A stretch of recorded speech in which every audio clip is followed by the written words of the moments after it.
man, you know the thing.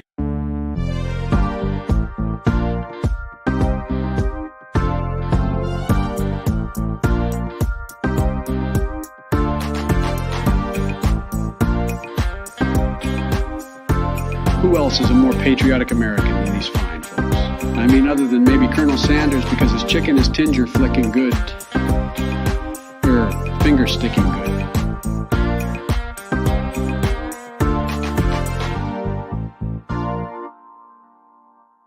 They're definitely better than that Bernie Sanders guy. Can you believe I beat that guy in an election?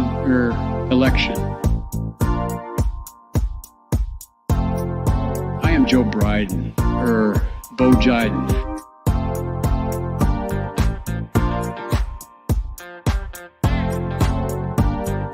I mean, come on, man, you know the thing.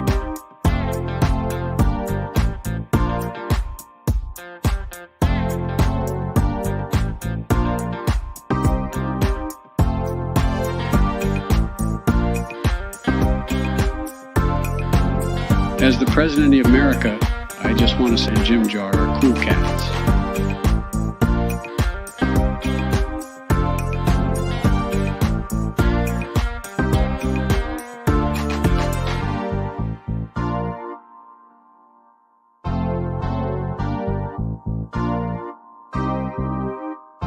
I mean, come on, man, you know the thing.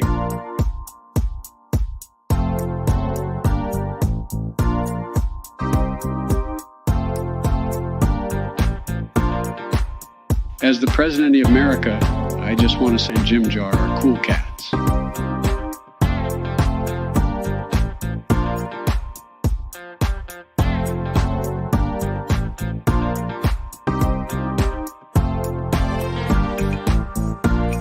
I am Joe Biden, Bo Jiden.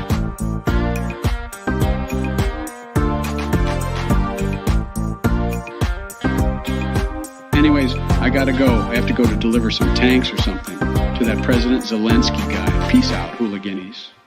What is up, you guys? Good morning, Good morning, Bangkok. Jesus Christ, it's afternoon. I keep doing it, but it's morning in Bangkok right now. So, good morning, Bangkok. Good morning, you guys. What's up, Les Bones, Brandy, D? Good to see you. I am trying to keep my eye on the Trump thing right now.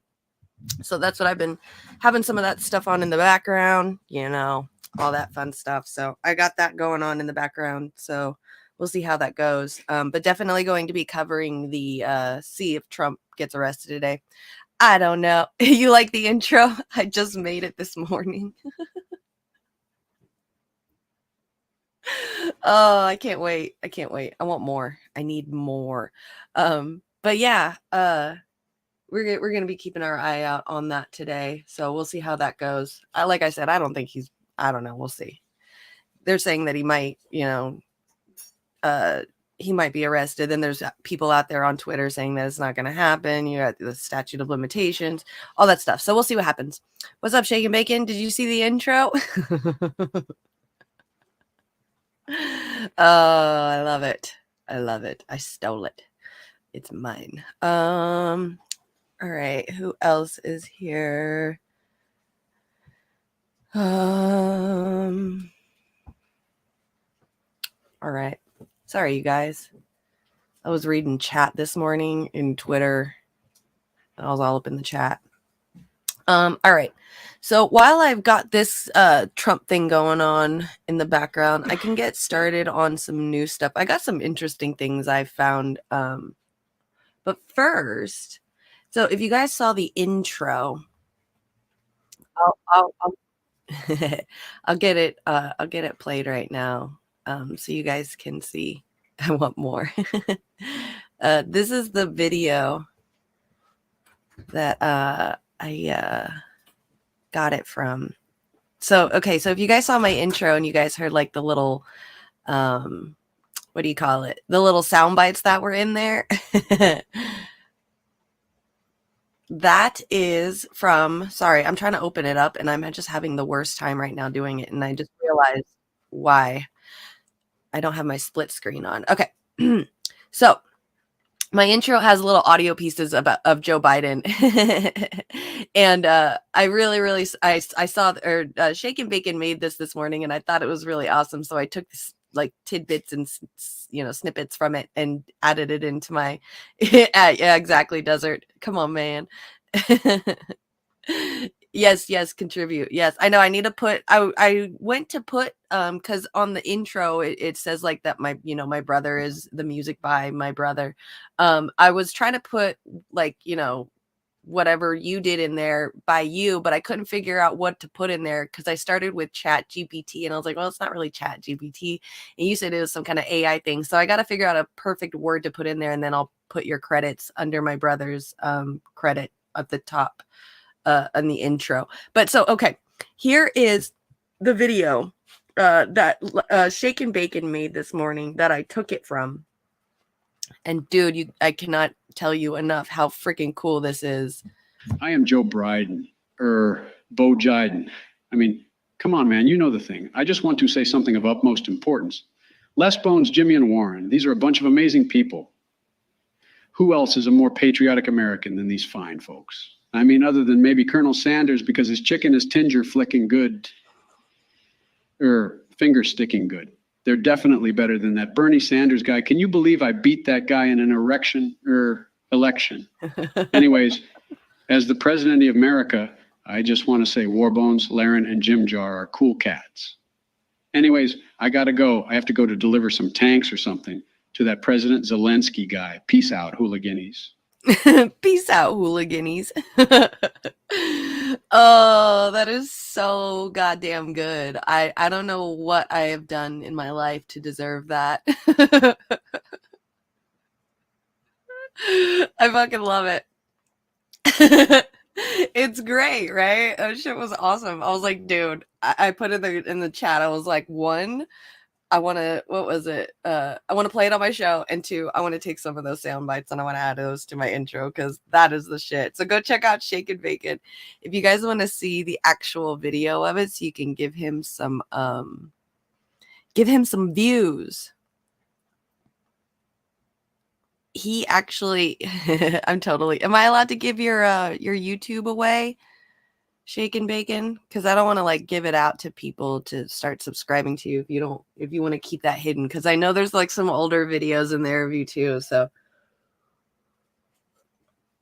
I'll just let people enjoy the video until I have permission to to do something with it. But yeah, that was really awesome. I thought that was cool. So that's my new intro now. I think I'm going to put it onto the Whaat song as well, the one that Yona made. I think that would go good with that because it's like a, techno rave music. And then you got Joe Biden randomly saying stupid shit. I think that would be awesome. I think that's what I'm going to do next. AI technology. There you go. It's cool. That's attempt number 1. You're going to try to do more stuff. I'll make an actual channel for that. The video is unlisted. Okay. That makes sense. All right.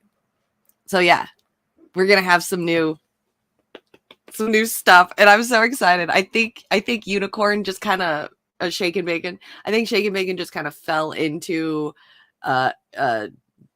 his what do you call it? His like meaning in life. So bad, but I love it. I think it's absolutely awesome. This is so great. You can make anybody say anything for anybody. It's gonna be the shit. Oh, I love it. I absolutely love it. All right, so I want to see if there's still anything going on with I was watching Fox about the Trump indictment thing today, and it looks like they're doing a White House press briefing on banking crisis and possible Trump arrest and more right now. So maybe, well, it's really funny, actually. I wanted to kind of talk about this because yesterday I was showing you guys the White House press briefing brought on that group, the soccer show or whatever. And we were watching it yesterday, and I was trying to show you, or I showed you guys, there was a guy that was like yelling things and saying, this isn't Russia and this isn't China. And he's been trying to get a question for 7 months and nobody's answered his questions. I was trying to figure out what he was talking about, like when he was yelling things. And come to find out, he actually is a very well-known reporter, journalist that goes there. He hasn't been asked a question, I guess, in about 7 months or so. And I ended up finding out, like, I looked up his name and I found out some stuff about him. And I thought it was like really, really interesting how they were treating him, or how they treat him, and how they've been just treating him. So this guy is like a journalist for an African news company, I believe. His name is Simon. Oh shit! His name is Simon Atiba, and they've been treating this guy like crazy bad for a while now. So I'm going to show you what happened yesterday. Right? Yeah. So this person made a really awesome little presentation of what happened yesterday. So shout out to whoever this guy is. What's up, Cape Socialist? Good to see you. Yes, Simon Atiba. Yeah. This guy named John Talks made like a nice little compilation of what happened yesterday, so we can kind of re-see what happened. And I thought it was really, really funny how he made it. He kind of did a little video edit on it. Steve Breedlove. Hi, good to see you. Right, you're right. You're here for me. Right for me. No, that's not. We're not doing this. We're not doing this. We're not doing this. We're not doing this. From across the room. You've been discriminating against me and discriminating against some people in the briefing room. And I'm saying that this is the US, this is not China, this is not Russia. This is not Russia.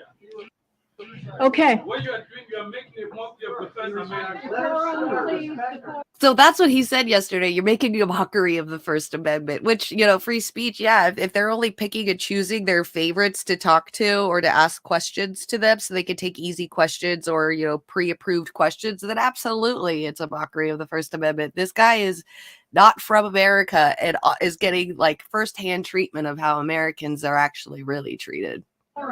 A few moments later. Make sure. You can't keep discriminating against some people in the briefing room because you don't like. So you have a choice. No, you have a choice. You have a choice. A number of people Okay. in the briefing room, and I'm saying that that's not right. This is not China. This is not Russia. This is the United States. This is the White House. There are people in the back who don't get any. Okay. I don't want to get in trouble for music on that one. But yeah, true. Yep. Press secretary should be rebranded as Minister of Propaganda. They never let him speak. Yep. They won't let the African journalists ask questions. Absolutely. Yeah. No, it gets even worse. So yesterday, he went on to Tucker Carlson show to talk about what happened to him because, you know, it's the left-wing media people that are in control of the office right now. So it's left-wing media that is only being able to ask questions. So we have to hear from the right-wing media what this guy actually went through.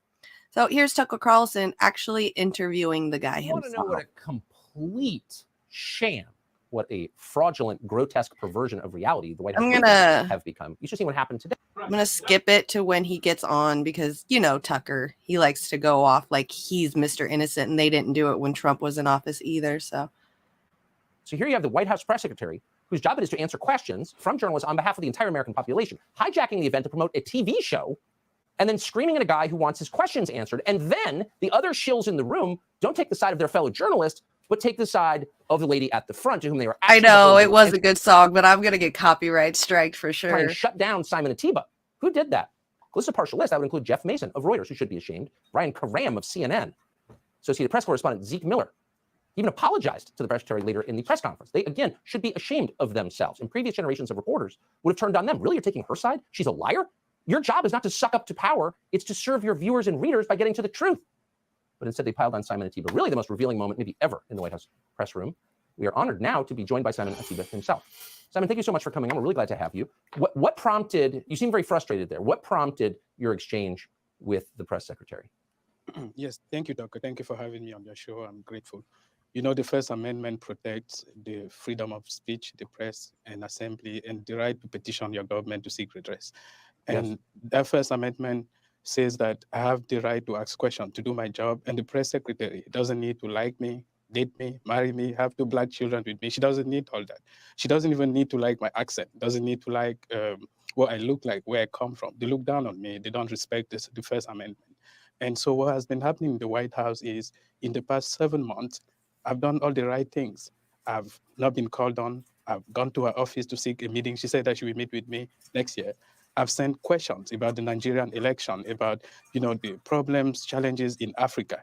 And they've not called on me, even as the vice president is going to Africa, even as the first lady, Jill Biden, went to Africa, even when they received 50 African leaders for the US African Summit in Washington, D.C., the guy who covers the White House, the African guy who covers the White House is looked down upon in the greatest country in the world, in the most advanced country where freedom of speech is protected. It's a shame what happened today. One of the guys that you showed there now, Brian, he was kicked out of the WACA because he became violent in the Rose Garden. It's a disgrace. It's very violent.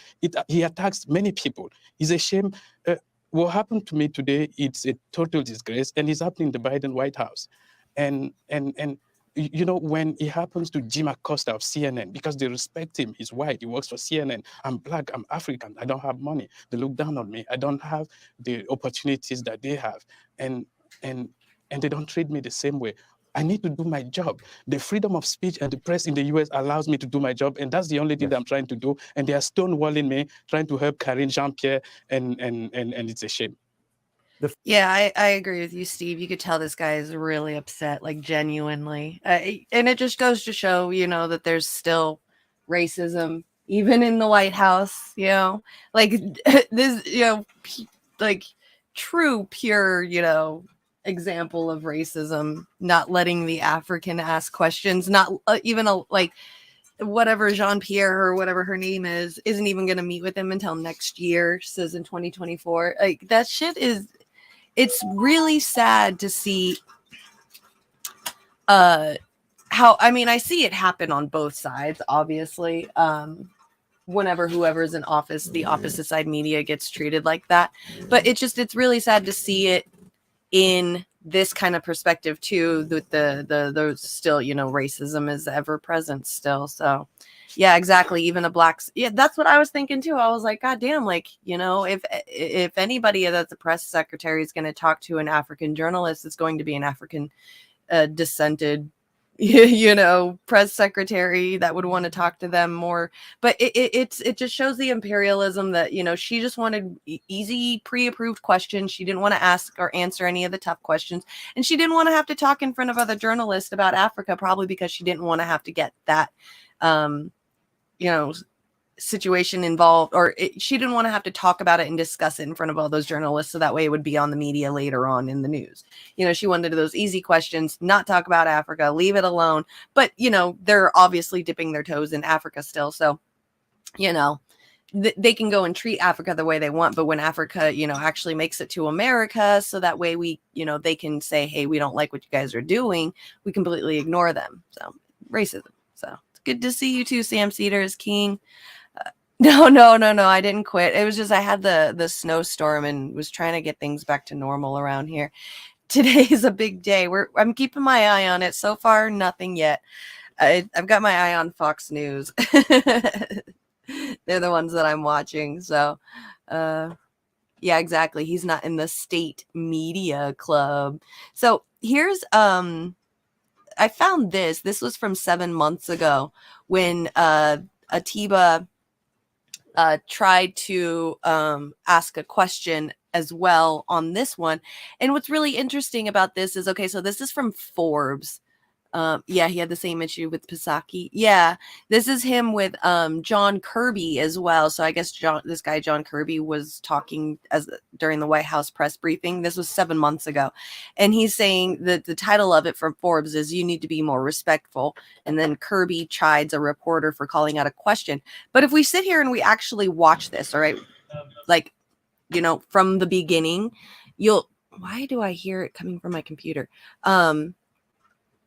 You'll hear that this guy actually asked a question first. Like Atiba asked the question before the other guy did, and he just completely ignored him. So what? Mr. Kirby, can you clarify what? See, Mr. Kirby, can you? And then he looks over to the guy and says, Who's that? So can you clarify what your job at the White House is? And then completely ignores Mr. Atiba and goes to the whoever reporter is around that guy. You said that our policy for China has been. And now it's a shout out, like who's going to be able to get their question heard. So they're purposely ignoring Mr. Atiba. That you could see that right Your there. name is Simon, right? Yeah, I really Si- want to ask you Simon? a question. Simon? I'm Simon. trying to ask you this question. Simon. If you allow me to ask you this question. Sir, I'm gonna call on this man. Now, sir, listen. Now, I've been polite to you, but I expect a little bit of respect in return. You know where we are is the White House press briefing room, and you need to be more respectful. I'm gonna call on this report. You're not You described our law. policy for China as consistent. Sam Cedar is king. Try to like exit and then come back in and then bring up the live chat. It might just be glitched out or something. And clear, but the U.S. policy toward Taiwan is also described as strategic ambiguity. Don't you think it's sort of that ambiguity that has allowed tensions like we're seeing now to have developed? No, we would not agree with that at all. No. So on the subject of, And then there you go. So he completely ignored him. So let's watch it from the beginning again. Mr. Kirby, can you clarify Who's that? can you clarify what your Yes, sir. job at the White House is? Right there. I mean, that's all we really need to watch is like the first 6 seconds. You can hear Atiba ask a question first. Then you hear him turn to the guy to the right and say, who's that? And then completely ignore Atiba and go for another guy question. And then Atiba wants to have his question answered. So he continues to talk. This is kind of the game of like media and press and stuff is the you know, that's a little bit of a shouting match at first to see who can get their question, and then people just start being quiet and one person asks the question. So I do have one more to show about this. This was from 2 months ago with Atiba as well. This is him also talking about how the Karine Jean-Pierre lady won't meet with him until 2024. It's just showing more racism in the White House. Secretary doesn't, despite the title, exist to convey information. You but still to don't see withhold anyone, Sam? Yeah, I'm not sure. I see everyone in the chat. Are you on the wrong channel? it. And in this White House, the press secretary bans any reporter who asks real questions. And that includes, and it especially includes, a man called Simon Atiba.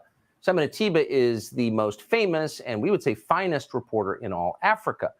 And that means that Karine Jean-Pierre does not want to talk to him at all. She hasn't called on him in more than 4 months. Now the White House says that Karine Jean-Pierre will not meet with Simon Atiba until next year, which of course means never.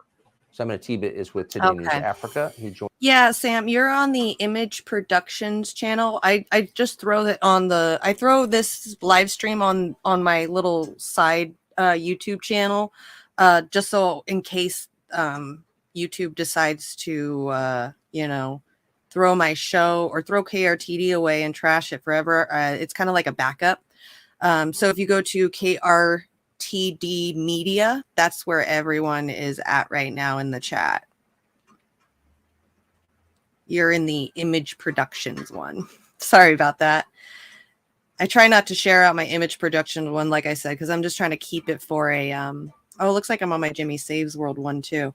Oops, I didn't mean to do the 2 extra ones. Like I said, I usually do it on my own personal channel as a backup, just so I can keep my stuff. There you go.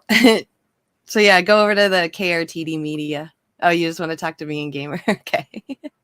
Joins us tonight. Simon, thank you so much for coming on. You want to see So Sam on Cedar, what Steve? grounds? Yeah, Steve. Sam Cedar is King is over on my other channel on the Image Productions one.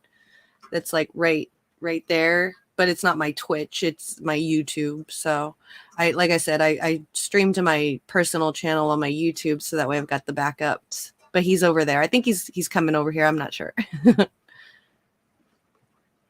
Oh, come on, play the video. Will she just not meet with you?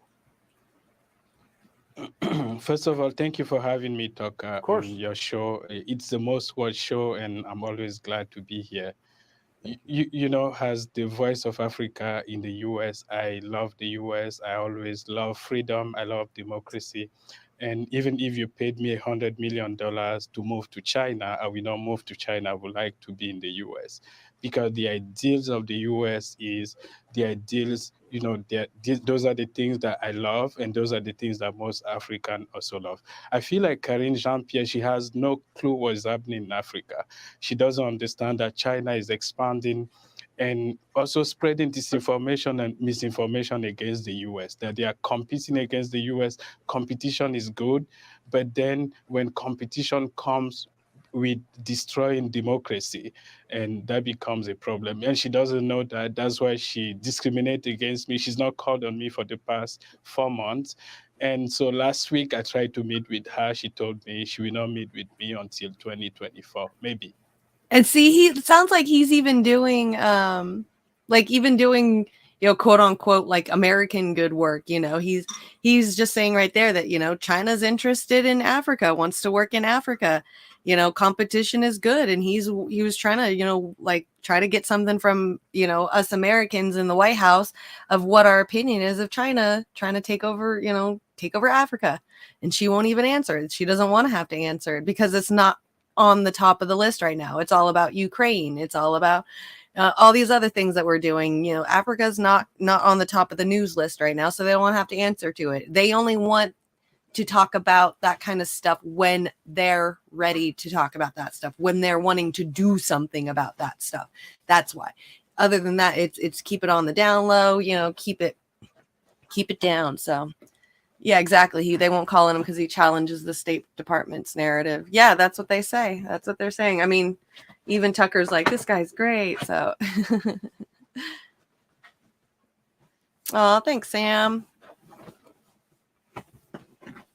I wonder if it's the case that she doesn't call on you because she doesn't want to hear about Chinese influence in Africa. Yes, I feel like she doesn't take serious questions. She wants to have questions that she's received in advance. She doesn't want. I ask tough questions. I may ask her about many things that happen in Africa, including immigration, for instance. How does it make sense that Africans who are here, for instance, who came legally, apply for asylum legally, have to wait for 6 years for their cases to even be heard. And their cases are not heard after 6 months, but they see people crossing, just walking across the border, and then they have all the benefit the next day. How is that fair to Africans? Well, that seems like a completely reasonable question, and you have the authority to ask it. Simon Atiba, we are rooting for you in the White House briefing room. We hope they'll change their minds and stop what they're doing. But in the meantime, you always have a place here on the show. Thank you. Good to see you. Man, this poor guy. I was trying to listen. Wait, what did he say right here? If it's the case that she doesn't call on you because she doesn't want to hear about Chinese influence in Africa. Yes, I feel like she doesn't take serious questions. She wants to have the stuff I was just questions saying. that she's received in advance. She doesn't want. I ask tough questions. I may ask her about many things that happen in Africa, including immigration, for instance. How does it make sense that Africans who are here, for instance, who came legally, apply for asylum legally, have to wait for 6 years for their cases to even be heard? And their cases are not heard after 6 months, but they see people crossing, just walking across the border, and then they have all the benefit the next day. How is that fair to Africans? Well, that seems like a completely reasonable question, and you have the authority to ask Okay, it. they're Simon talking Atiba, about we are border rooting for crossing. you. Okay, they're talking about border crossing and stuff. He's kind of like half right, because even people that don't come here legally aren't on, medical insurance or, free money or anything like that. If you look at people I think we just watched something recent, not recently. I think it was about a couple of months ago where some people were migrating from Haiti to here. And they were doing it illegally, and they just ended up getting stuck at the border, sent back to Haiti, and now are in jail in Haiti with no charges, not even being heard or seen or anything, just being held there and being held for ransom by family members or against family members. So family members have to pay for them to keep them alive in there or else they would die. So, it's kind of like half right, half wrong. He's right. The Africans are treated wrong at the borders and stuff. Even if they come legally, that's still not really that great for them. But it's a lot of people too. It's a lot of different countries and different ethnicities that are having to deal with that kind of mistreatment and abuse of human rights. So, but he is right though, and it's really interesting because when I showed it yesterday, I didn't even think anything of it. I was just like, well, who's this guy screaming? We should be listening to this guy. I didn't expect like the news to be covering it. Like independent news just covered all of it this morning. That's why I had to bring it up again, is because I was like, whoa, y'all are talking about this one guy. So I had to do my research and figure out who he is and all that stuff. So it's crazy. I know. I was like, who's this new Tucker? There's some old Tucker in there. He likes that question because illegals. Yeah, exactly. It was against illegals. So, legal citizens, people coming here legally versus people coming here illegally. So it still kind of caters to what, he says. But yeah, it's very interesting to see him be on the side of humanity a little bit, I guess, and the side of like minorities. But it's interesting. Yeah, I don't like Tucker really that much either.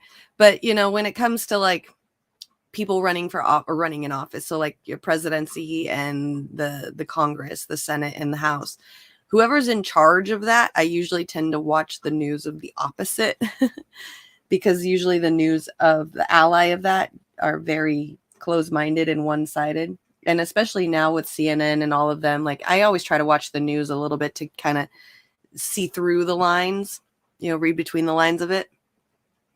But they're very upfront lately. Everything's about Russia and Ukraine. So it's, I gotta get something somewhere. But that sentiment is legitimate. A friend of mine is a retired diplomat. He agrees legal migrants get screwed while not legal is much faster, but not for everything though. I don't know. I've met some people who came here illegally and are having a really, really hard time. So I see it in both sides.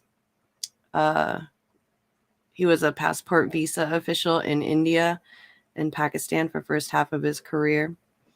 Yeah. See, because I see like the complete opposite. So, yeah. I guess there's like a good 50-50 of half. I don't know. But yeah, I guess you can't really do the whole, because one group is like this, everybody's like this. So, what else can we do? Oh yeah. So, wait, let me check on Trump being arrested. Has he been arrested yet? Do we know? Is it still like nothing going on?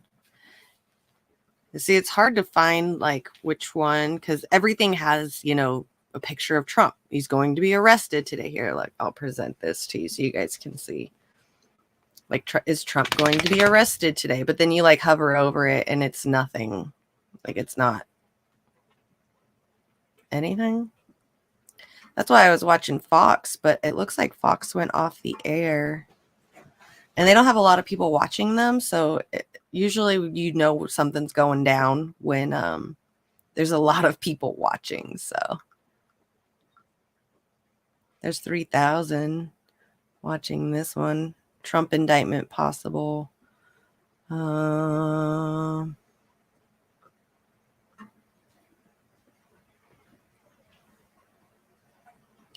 2024 channel. Let's check this out.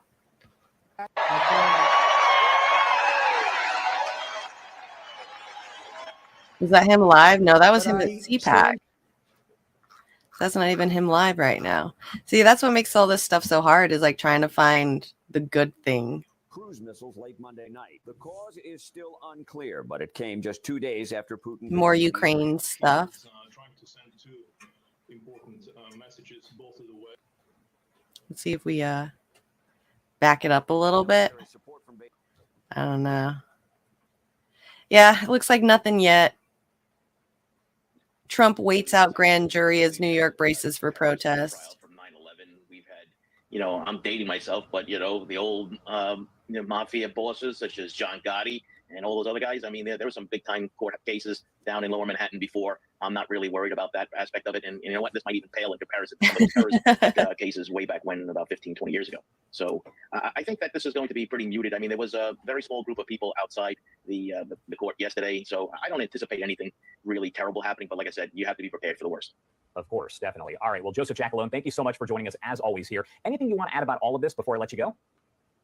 Yeah, no, I mean, listen, everyone is entitled to, peaceable assembly. That's all that, the law enforcement apparatus is asking, that if you're going to come down and protest, just do so peacefully, right? Don't, destroy things. I mean, there was a couple of fires set last night that they don't know yet exactly who set the police cars on fire, but I'm sure there's video surveillance. I'm sure they'll be releasing that soon. But that's the kind of, things that they worry about: property damage, people getting hurt, that kind of thing. This is the kind of stuff that I've been watching like all morning on here, is like 3 different screens. One of them has Mar-a-Lago and then other stuff. Thanks for having me, Josh. Thank you again for that conversation. Still awaiting that potential arrest, the Manhattan DA. There's still plenty of people outside of that. We'll keep you posted on this here on Live Now from Fox. We do want to give you a live look inside the White House as President Biden and First Lady Jill Biden expected to host a ceremony for the National Humanities, where they'll award the National Humanities Medals and National Medal of the Arts. We'll take you out to that as soon as it happens. They scheduled to get going in a few minutes here, so we'll take you out to that. Still nothing yet. Doesn't look like anything is going on. Man, we're going to be waiting all freaking day. And see, I thought I was going to be able to catch it while I was live streaming because I'm 3 hours behind West Coast, but that didn't happen. All right. So while we're waiting for anything else to come up during that, let's bring this up. So this week, Kim Iverson had Alan Dershowitz on her show, which was really, who is Jeffrey Epstein's attorney. And while he was on air, he accused her of sandbagging her by asking questions about Epstein, claiming it was unethical journalism, and said that he's never coming back. So either today or Thursday. That's what I've been hearing. So maybe I'm just kind of holding on to watching for nothing. I don't know. Yeah. Beginning of a civil war. I think it isn't a big deal. What do I think? I think it's not that big of a deal. I don't think anything like a civil war is going to happen or something. I just know that maybe like some Republicans are going to be mad that, Hillary and them weren't arrested, but I don't think a civil war is going to happen. No. And I honestly don't think Trump's going to be arrested too. I think the statute of limitations is already passed. And, if a guy who did some really horrible things to a child who grew up and tried to charge them with it, and statute of limitations is, hold strong on that bullshit, then I'm pretty sure statute of limitations is going to hold on this as well. So I don't know. If anything, it's a misdemeanor and they can get themselves out by paying a good fine or something. So it's not that big of a deal to me. But here is the Alan Dershowitz calling Kim Iverson a sandbagger, which is crazy. Dershowitz, while I have you here, I covered the Jeffrey Epstein case extensively, and your name came up quite often. Virginia Giuffre actually accused. I'll check you later, Mantis. Have a good day and enjoy your walk with your doggy. Yeah, it'll probably be a misdemeanor. That's what I keep saying. It's probably most likely a misdemeanor. You then later backtrack, say that she had made a mistake. There were others who had also accused you, but you had said that they couldn't properly. Hold on. Let's start this over so I can pay attention, even though I've already seen this a few times. All right. Alan Dershowitz, lawyer of Epstein, author of a book called Get Trump, was on Kim Iverson's show. Okay, let's watch this. I got to go potty too. Mr. Dershowitz, while I have you here, I covered the Jeffrey Epstein case extensively, and your name came up quite often. Virginia Giuffre actually accused you, then later backtrack, say that she had made a mistake. There were others who had also accused you, but you had said that they couldn't properly identify you or certain parts of you, and therefore. No. It wasn't identified. It's that one woman said she saw me walking up the stairs of Epstein's house at a time years before I'd ever met Epstein. So that was just a complete made-up story. And the other woman had written a series of letters to the New York Post claiming she had videotapes of Donald Trump and Hillary Clinton having sex together, and have many other people. And then, of course, she backed away from all of it. And I've been completely, totally exonerated and vindicated. I never met any of these people. I never heard of them. I defended Jeffrey Epstein the way I've defended hundreds of other people, some guilty, some innocent. but I did absolutely nothing wrong. I've been completely exonerated. I've been completely vindicated. I'm completely innocent. I've never touched anybody sexually since the day I met my wife during the relevant time period. And so I did nothing wrong.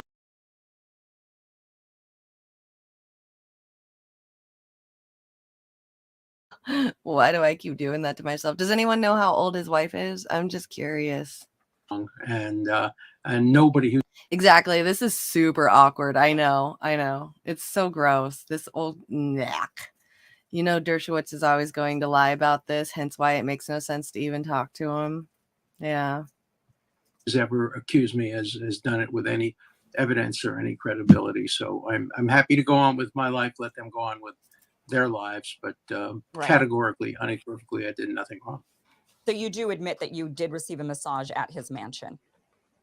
No. What happened is my wife got a massage at his house, and then I had a neck and shoulder massage from a woman named Olga, who was like 45 See, he's like, I never got touched by anyone. I never touched anyone. And then he's like, oh, I got a neck massage and a shoulder massage. And my wife got massages, but my massagist's name was Olga. So that just sounds like she's an old lady too. You know, we gotta keep it up with that. It's so gross. Like, how are you going to sit there in one sentence say that you never did anything? And then the next sentence say you got a massage from somebody? So gross. What's up, dude? Good to see you. Nice to see you. Never, yeah, exactly. Never touched, but I was touched. Exactly. Ugh. years old. Virtually everybody who went to any of Jeffrey Epstein's houses got therapeutic massages. They were offered to everybody, but I've never had a Therapeutic massages were offered to everybody at Epstein's house. Didn't you know?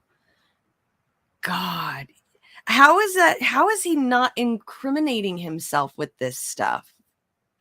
I just don't understand how you can freely say this and then reject the fact that people are accusing you of these things. Oh, God. Exactly. Yeah, it reminds me of the Bill Clinton stages. It's so gross. sexual massage or anything improper. I've never been touched by an underage person. So no, that's not true at all. You see, he said it with a smile. Did you see that? Like, I'm not a professional body language reader, but usually when they say something like that with a smile, it's because they're hiding something. It's like they feel a little bit elitist because they know something that you don't know. Watch. Been touched by an underage person. So That right there, you know, the niceties. It's super gross, right? It's therapeutic to ejaculate. That's probably what he would use as his excuse. Good morning or good afternoon, Peace Dove. Good to see you. Yeah, clear to say underage. Exactly. So no, that's not true at all.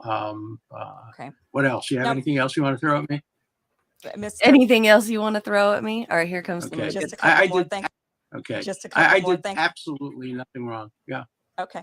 Well, many of us suspect that Jeffrey Epstein was an asset to Mossad and that Ghislaine Maxwell was in fact an agent of Mossad. There's a lot Totally of evidence that nonsense. point to this direction, and No, that they there's no were evidence. operating a blackmail operation in Yeah. order to get very powerful people, including people like yourself, in precarious positions to where you could potentially work on behalf of the state of Israel or protect the Well, state of Israel. I've been in working some on way. the state of Israel. I've been working for the state of Israel since before you were born. Jeffrey Epstein once visited me in Israel. He had never been there. He didn't know anybody in Israel. Yeah. He didn't work for the Mossad. The Mossad wouldn't hire him. And I hope he had videotapes of everybody because they would show I never did anything improper. I have one other question. Are you? Yeah, exactly, Chris. If all my friends were drug dealers and I always hung out in their houses and shit all the time, it would be safe to assume that I was hustling with them. Absolutely. It's you walk like a duck, you talk like a duck, you act like a duck, you must be a fucking duck. I'm sorry, but this guy's obviously got his hands around some really janky, dirty, nasty people. He just said himself, he's like, I've been helping out Israel since before you were born. Oh, okay. So not only are you a dirty pervert, but you're an imperialist too. That's great. Colonizer. Disgusting. Yeah, keep saying I did nothing wrong, because you repeat it enough times, you start to believe it yourself, and then you repeat it enough times, and other people start to believe you as well. You used to having people come on your show to talk about one subject and then sandbagging them on another subject without any warning, because it's nice to know you do that, and it will make certain that I have nothing to hide. I'm happy to talk about any of this, but I'm used Actually, to more ethical journalism. No, we actually did notify the people who booked you onto the show that you would be asked about Epstein, and they assured us that you were aware No, of they this. never notified me about that, and you'd have to show me that email. Okay. One last question. Do you think that Jeffrey Epstein killed himself? No, of course not. Well, he didn't kill himself without the help of some people. He did kill himself, but he killed himself with the help of guards. He didn't do it by himself. He couldn't have done that, obviously.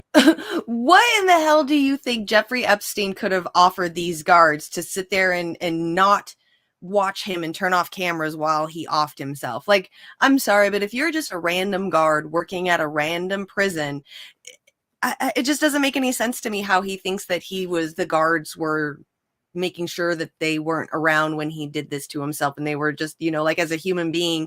Imagine yourself as a guard at a prison, like, oh yeah, this dude over here wants to off himself, so he asked me to turn the other way and not look and then turn off the cameras. I'm just gonna help him out with that really quick because I'm an ally.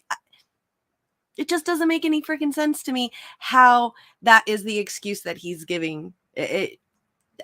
I'm sorry. And like I said at the beginning too, like what kind of money is he going to offer? Because whoever is taking over his finances and stuff is not going to give these guards any money. They're screwed. Maybe they did get paid. I'm not sure. But if I was a guard and some guy, even if it was Epstein himself, was like, turn the other way, I'll give you a bunch of money if you do, I wouldn't do it. Like you're trying to kill yourself. Either there's some really janky, really corrupt, guards who don't care. Everybody knew the Jeffrey Epstein stuff. I would figure even a guard would be like, no, bro, you're gonna stay alive so that you can face this shit because you done fucked up. So it just doesn't make any sense to me how a guard, I guess money talks, and if you give him enough money, okay, but man, this was the case of all cases for a while. It just doesn't seem normal to me that a guard, knowing full well who Jeff Epstein was and how big this was, would just turn the other way and turn a blind eye while he did this, knowing that he'd never go to court and face justice and all of this stuff. It doesn't seem right to me. I don't know. His little excuse just doesn't seem correct. So Epstein is watching this interview laughing. Exactly. Alan Dushowitz. I like that. We should get Pat Cody to do that, to like create a Twitter account with that name like he used to do with the Peter Douche. That shit was so freaking funny. No, he didn't, but actually, yes, right? I know. Yeah, that could even bring up the conspiracy of like, he's actually not dead. He's out there in some island and stuff. Like, he didn't, but yes. So like, it's never a yes or a no. So you don't know. The violation of policy would risk their jobs. They have a distinct disincentive to helping. True, they are guards. I don't know. It's just knowing how big this case was. I would just be so hell-bent on making sure that he sees justice more than I would just want the money just so he could die and never see the justice. Just the pettiness alone, I would just be like, nah, you going through some shit. You gonna get killed by some prison inmates once you're done with the court. Like, I don't know. Even as guards, like when I went to jail, the guards in there were always like, have fun, deal with this shit yourself. Have fun. I wouldn't see him doing it like you doing it to yourself, especially something that big. It's so hard. You believe Jeffrey Epstein is still alive. Face off. He's back on the island. Right. The videos were turned off, and the guards turned their back, and his cellmate left. So I think he killed himself, but he killed himself. Yeah, and his cellmate left. Did they just take his cellmate out? Did they just say, oh, this guy wants to kill himself, so cellmate, you got to go. You got to get out of here? Assistance of some people in law enforcement. Okay. All right, Mr. Dershowitz, thank you so much for joining the show. Appreciate you. Well, being it's the here. last time. It's the last time you'll have me on your show. Just take advantage of it. I think I got what I needed out of you. Thank you very much. Go fucking Kim, dude. His ego is so ridiculous. Enjoy it because this is the last time you're gonna have me on your get the fuck out of here. I would have went harder on him. I would have been like, oh, okay, this is the last time you're on your show. I got 10 more minutes. Let's go. Let's keep talking. And then just start really just racking in those questions on his ass. Like, this is how you want to act? All right, bro. I got you. Don't trip. Fuck him. His nasty ass yellow crooked teeth. Ugh. Gross. So yeah, that's how that happened. And then I just want, if you guys remember this, which I thought, this is never ever ever ever gonna go away, and I love it. I know it's from Veritas, Project Veritas, but man, this was the only time I ever saw something where I was just like, oh fuck yeah, that's what I'm talking about. So Kim rocked that interview. I agree.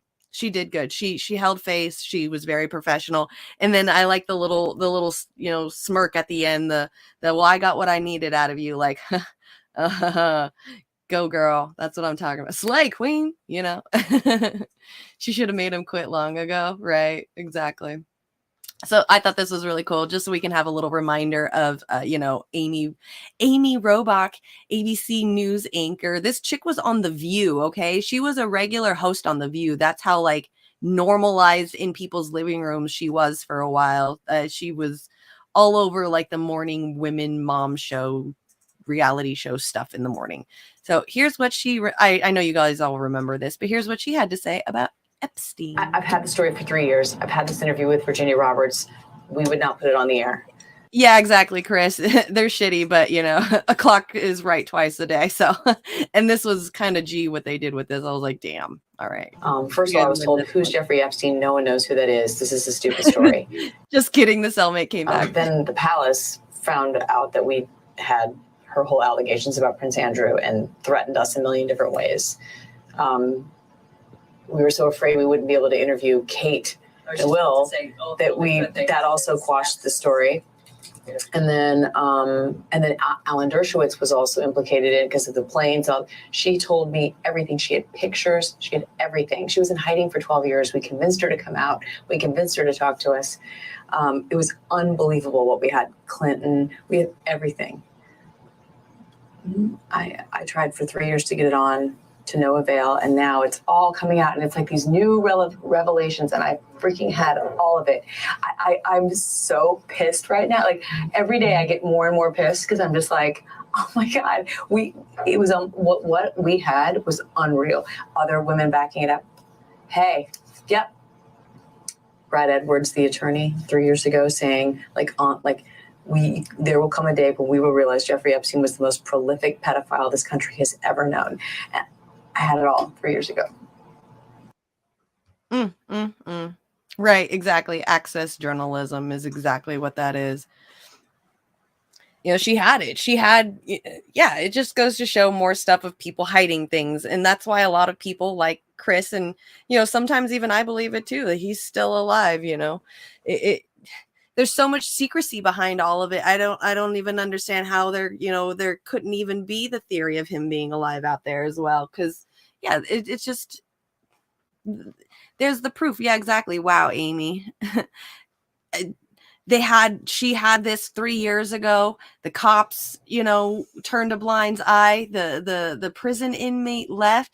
This, what's his dude's name? Freaking Dershowitz, saying that he didn't, but he did. And it's just, there's so many questionable statements out there. And like Chris says, a lack of investigation just goes to show that, anything could be possible. Anything could be possible. So, right. It's why these pervs get away with it. Yeah. And that's what sucks too. Cause, like I was saying earlier, with the whole Trump thing being arrested and the laws of statute of limitations, if it's been a certain amount of time, if a grown man does something to a little girl and then she grows up and wants to do something about it because it's wrecked her entire life and now she's a grown up trying to heal and wants justice, statute of limitations says, sorry, too bad, you should have done it then. Like, Are you serious? This is the reason why these people keep getting away with it. And then once they do get busted, they only do a short amount of time. I knew a couple of people that their kids were, wrongly done by grown-ups, and the grown-ups would do like a week stint in jail, and then he would get out, and they'd have to worry about, if that guy was going to come back for him again. So yeah, shit fucking happens, man. And it's such bullshit. This country is just going to hell in a handbasket. Who's going to get more eyeballs? Who's going to get more eyeballs, Will and Kate, or a credible stack of evidence of implicating powerful people in a pedophile ring? That's why they haven't released anything. That's why they haven't released shit. And then now that, what's her name is in prison, his little side piece hustler bitch recruiter, Jelaine Maxwell. Now that she's in prison, nobody wants to talk about anything. They're like, oh, we got the bad girl who helped him, so it's all over and done with now. Justice has been served. Done. It's what it is. It was a bad business decision. No reason for Epstein to snitch back then. Look at Maxwell's case. Names were mentioned. Those people aren't facing any charges. Yeah. Well, I mean, look at what is it? Bill Cosby. Look at what he did. He did it a lot, and really bad. And he was in Hollywood. People thought of him as like a family dad. And then they sent him to prison, and then they released him like shortly afterwards because of his deteriorating health. Motherfucker, people die in jail, like of old age, for doing less than what you did, Mr. Cosby. Like, justice system, no fun. We witnessed a prisoner extraction at MDC. Sorry for blowing up the chat. I'm finally off from work during the day and have time. Absolutely. Eat it up. I'm loving it. This is fun stuff for me. So, plus I was worried I didn't have enough to talk about. So you guys are keeping it going, and I'm totally good with that. So you missed people too. I bet you did, Shake and Bacon. We haven't seen you in forever. You lurk. Yeah, Brandy is a lurker. Jello. High P stuff. All right, should we check out the Trump thing again? See if Trump is going to be... Oh, they're on a commercial break. Oh, wait. Are they on a commercial break? Remember I was telling you guys yesterday I don't see commercials? This is what I get to watch. But that's not live, though. We need live. Oh. And Mindy, we know your mom is always with you in your spirit. We know that. Over 50 Why is he years talking? ago. Hey, that's Mindy Kaling from The Office. Right there. Billie Holiday Theater opened in Brooklyn. National Humanities Medal. Okay. I follow Mindy on Instagram. That's interesting. Black writers and actors from Samuel L. Jackson to Debbie Allen to Smokey Robinson debuted there in New York at this theater. Today, Billy still stages first-rate theater productions. Yeah, I nurturing still a new don't generation see of Trump white being playwrights and performers arrested. as a culture of the cornerstone of our nation. I'm not going to sit here and watch him tout and fluff up another celebrity when they literally just did that yesterday. Literally just did that yesterday. That's so gross. Okay, so what else do I got? Norfolk Southern was shamed by lawmakers. It's a Pennsylvania lawmaker. So Status Quo is well, not actual Jordan Sheridan himself, but a guy from Status Quo. I obviously, as you guys know, Status Quo is kind of the only people that are really going out there over to East Palestine and actually doing something about journalism out there. So there's this kid, I don't know who this kid's name is, but he works for Status Quo, and he's out there doing interviews. And just recently, let's see, Alan Shaw, who's Norfolk Southern CEO, was grilled by a Pennsylvania lawmaker during a hearing on March 20th, 2023. So we're going to skip through and watch the little tidbits that he's posted up and then maybe hear him a little bit. Lewis is his name? Okay, thank you. I've never heard of him or seen him before. I just saw the Norfolk Southern and I was like, oh, okay, this is cool. That show got crucified. Yeah, exactly. Talk about a unifying moment. Everybody getting screwed over right now. Jesus Christ, right? I know. We've got journalism being, completely ignored by the White House. We got Epstein might be alive, and Dershowitz lying to independent journalism. We got Shake and Bacon out there creating Chat GPT stuff with Biden's with Biden's voice. Dude, this literally this entire country is going down to hell. All right, so let's see what this guy says. Alan Shaw squirm a little bit during.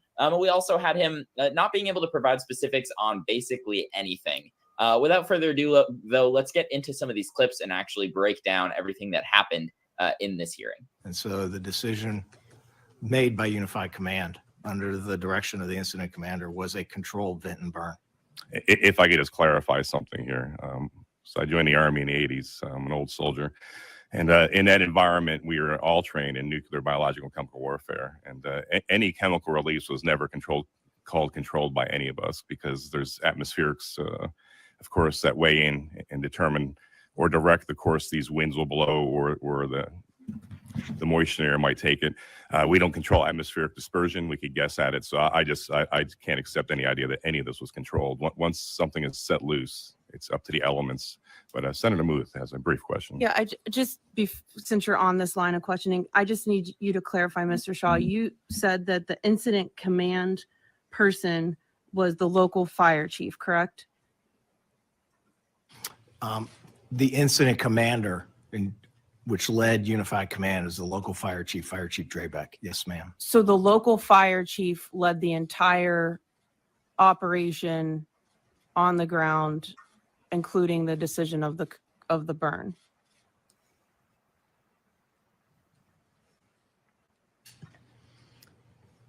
Senator, there were state, federal, and local authorities there as well, and he was in close contact with the governor of Ohio.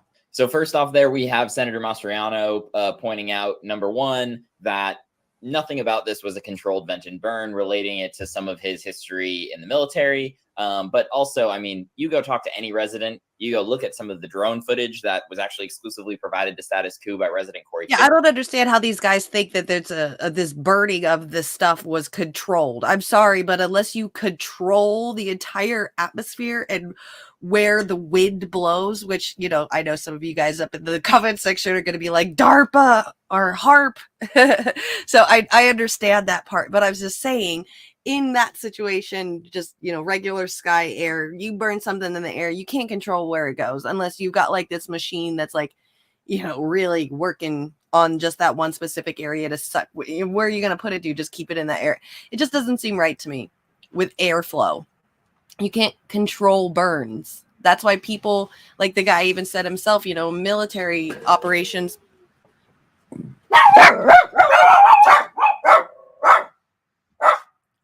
I think the wind just opened my front door.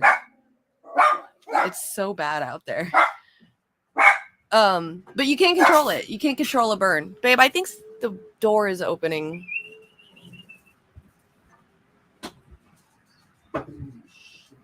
Is that the door? Oh shit, the wind is so bad that it opened my door. That is crazy. Dude, the wind out here is nuts. Anyway, sorry about that. So yeah, exactly. Like I was saying, in the military, when, you know, people would burn things back in the day, a lot of people actually got a lot of lung problems and sicknesses and long-term effects and cancers because of being accidentally downwind from some kind of smoke. You can't control it. I'm sorry, but them calling it a control burn is just absolute lies. Even the dogs call Bush bullshit, right?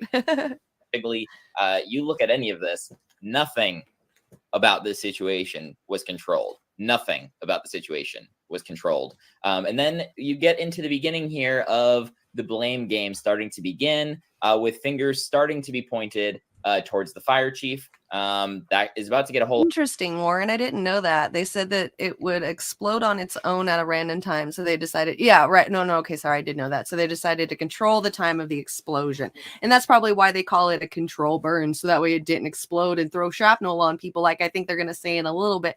But still, you can't say that that was a control burn, because you still cannot control all the stuff that's going on in the air and in the atmosphere around the people that are in the evacuation zones, and even further on beyond that. You know, that Like, okay, so that happened what, over a month ago? Where's all that air now? Is it down in the ground? Is it in the soil now? Where did it all land? You can't control all of that. Chemicals in the air, water, soil. Yeah, you feel awful for East Palestine. Yeah, it's brutal. A lot worse in a second here. Let's go ahead and play that next clip. Then the decision was made to do a vent and burn. There was, And once again, who was that decision made by? by Unified Command, sir. Who specifically in Unified Command said this is what we're going to do? You're blaming it on a chief in East Palestine at this point. Is that correct? Senator, the Unified Command was under the leadership of the incident commander, who was in close coordination with Governor DeWine. So your cars are on fire. It's your rail. It's your incident, and you're going to leave it to a local fire chief who probably never had to deal with potentially such a catastrophe before, and he's going to make the decision. Senator, the Unified Command, pardon me, was taking. Show the Thundercats lady again. I was trying to figure out, I didn't want to be mean to her, but yeah, I noticed, I was like, damn, she really got like up and dressed that morning. Like she was ready to go partying afterwards. Input from a number of different. She's coming back, don't worry. constituencies. Oh, he was taking input from a number of different constituencies. One big issue that happens throughout this hearing is on several occasions, both of these senators and others asked Alan Shaw, who were these other people in the room? And he basically was like, oh, we can provide this data to you at a later date. I don't know exactly who was there. It was a mix of state and local officials. This hearing is taking place in Pennsylvania. And at the time, it sure seems like no one from Pennsylvania was present or barely present. You know, there might have been a phone call going back and forth. But again, this derailment happened a couple hundred feet from the state line of Pennsylvania. So it's great that Ohio, representatives may have been involved in some of the decisions here, but it really seems like Pennsylvania was not really a major part of some of the decision making here. And you'll hear that a lot of the questions kind of get framed in this way. And then, man, again, Mastriano asks, says specifically, like, you're really going to blame this on a small town fire chief who very likely doesn't have the sort of experience to deal with this sort of thing?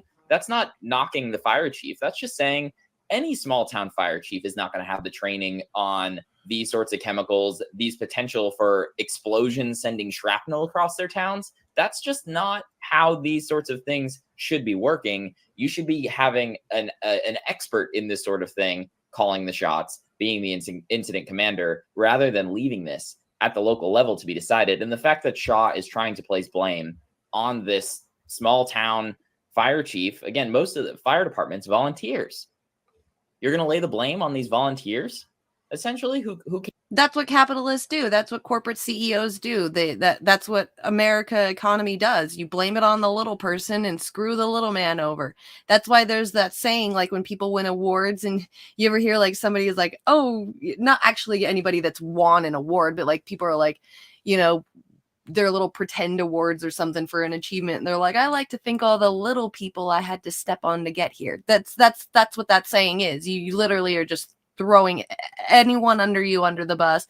If you get in trouble, it's the little man's fault instead of your fault. Like, you're the one that had the fucked up train. You're the one that had, brought on deregulations on your railroads.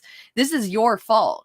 This is your fault. This is not the fire department's fault. This is not the governor's. I mean, technically it could be the governor's fault as well too, but technically this is, I'm pretty sure it probably is the governor's fault because he's probably paid off by Norfolk Southern as well, get some campaign donations from him so that way they can keep deregulating the railroad. But still, majority of the fault is the CEO of Norfolk Southern. And I just hate when they sit there and they're like, well, this is the blame of this person. This is the blame of this person. Drives me nuts. Came in to try to help. And let's see if we can find another. There's another clip it. Not a fan of Doug Mastriano's politics at all. But he and Senator Muth here have done a very good job and are going to continue to do a good job. I'm going to show you a couple more clips here of, really showing what Alan Shaw is trying to do here. Senator, I think it's important to note that the vent and burn worked. It worked? Is that what you said? Sorry, I just didn't hear you. Yes, the air testing throughout the process. She reminds me of myself in the early 2000s when I was learning how to put on makeup. That's what it is. I feel bad for her. She's beautiful. indicated by the EPA, Ooh, that's a good one, Warren. Not fault Southern. by the Ohio EPA, and by the Pennsylvania Department of Environmental Protection notes that the air is clean. Water testing notes that the water is safe. The air has been tested and it's clean, and the water has been tested and it's safe. But who are the people that tested those? Because are they, contractor companies that were bought off by you to do the testing, or are they independent contractors or independent people that are doing the testing on those? Because I'm pretty sure if you've paid for those people to test those waters, they're going to give the answers that you want them to give. We avoided the potential for a catastrophic, uncontrolled explosion that would have potentially shot harmful gas and shrapnel throughout the community. So the bulk of the testing that I'm aware of occurred after the burn. So was there any in real-time testing of any human lungs or air quality in any of these people's houses, some of which were told to shelter in place while they watched a giant orange eruption above their home? Was there air testing done during the burn while these people were sitting inside of their homes? Yes, Senator. Air testing was in place shortly after the derailment, and air testing indicates that the air quality was safe throughout the community during the vent and burn, before, during, and after. So there's data that shows post derailment but pre-burn air quality. I'm guessing, right? So there should be levels before the burn. Then there should be data that's during the burn and after. Does that data exist somewhere? Senator, yes, that's my understanding. And the data shows that in the community, outside of the evacuation zone, the air was safe. So they didn't see, so these people, the committee did not get any form of research of the air quality before, during, and after. She said, is it there anywhere? So that means they haven't seen it. And then he's like, yes, and it's all clean. Who is it paid for by though? Like, so we're just supposed to listen to what you say and then just be like, oh, okay, Alan Shaw said that this is what's happening. So we're going to agree and believe what he says. Absolutely the fuck not. We are. Oh my God. Like, this guy just thinks that his word is golden, and it's not. And I'm sorry, but these people in the committee, even if they do get some kind of report on how the air quality was during, before, and after, I'm pretty sure it's going to be by a company that has been paid off by Alan Shaw or Norfolk Southern. So I hate this stuff like that. You're a goddamn liar, dude. We as a committee have none of that data, so it's very difficult for us. I mean, I would say that to anyone. It's no personal offense to you. It just, in the absence of having reports and numbers and data, it's really difficult, especially based on symptoms reported by those who live in that community, that, if people had rashes and can't breathe and are having respiratory distress, I would argue that, and if you weren't real-time monitoring in their homes or around their homes during this burn, I don't know how anyone can say that it worked or that no harm was done. Because if you're burning off things during that burn, you could argue the highest contaminant level would be during the burn. Senator, I'm very sorry for the impact that this has had on the community. I mean, I do understand. You hear that? She talks about how the people are complaining and that you couldn't even imagine, or you couldn't sit there and give research and charts showing how it was unless you were actually there. You're not really there understanding what's happening with the people. And what does he have to say about it? I'm sorry. I'm sorry. That is like the easiest fucking get out point I've ever heard in my life. Like, you're just trying to get yourself out of getting in trouble, fool. My fucking teenager kid is better at getting themselves out of trouble than this fool is. I'm sorry, but not sorry. Sorry doesn't cut it after a while, dude. So that some of this Katie Muth is a tigress.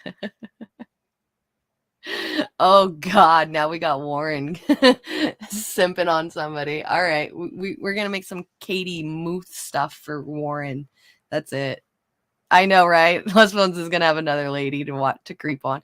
That's that. Oh well, not if Warren gets a hold of her first. Looks like there might be a battle. Citizens have developed symptoms with which they're not comfortable or. It's okay, guys. Alan Shaw is sorry. I hope you all accept his apology and we can all just move on. Like I said, he's sorry. He's sorry that his train. Remember that when he says he's sorry, it reminds me of that little scene in The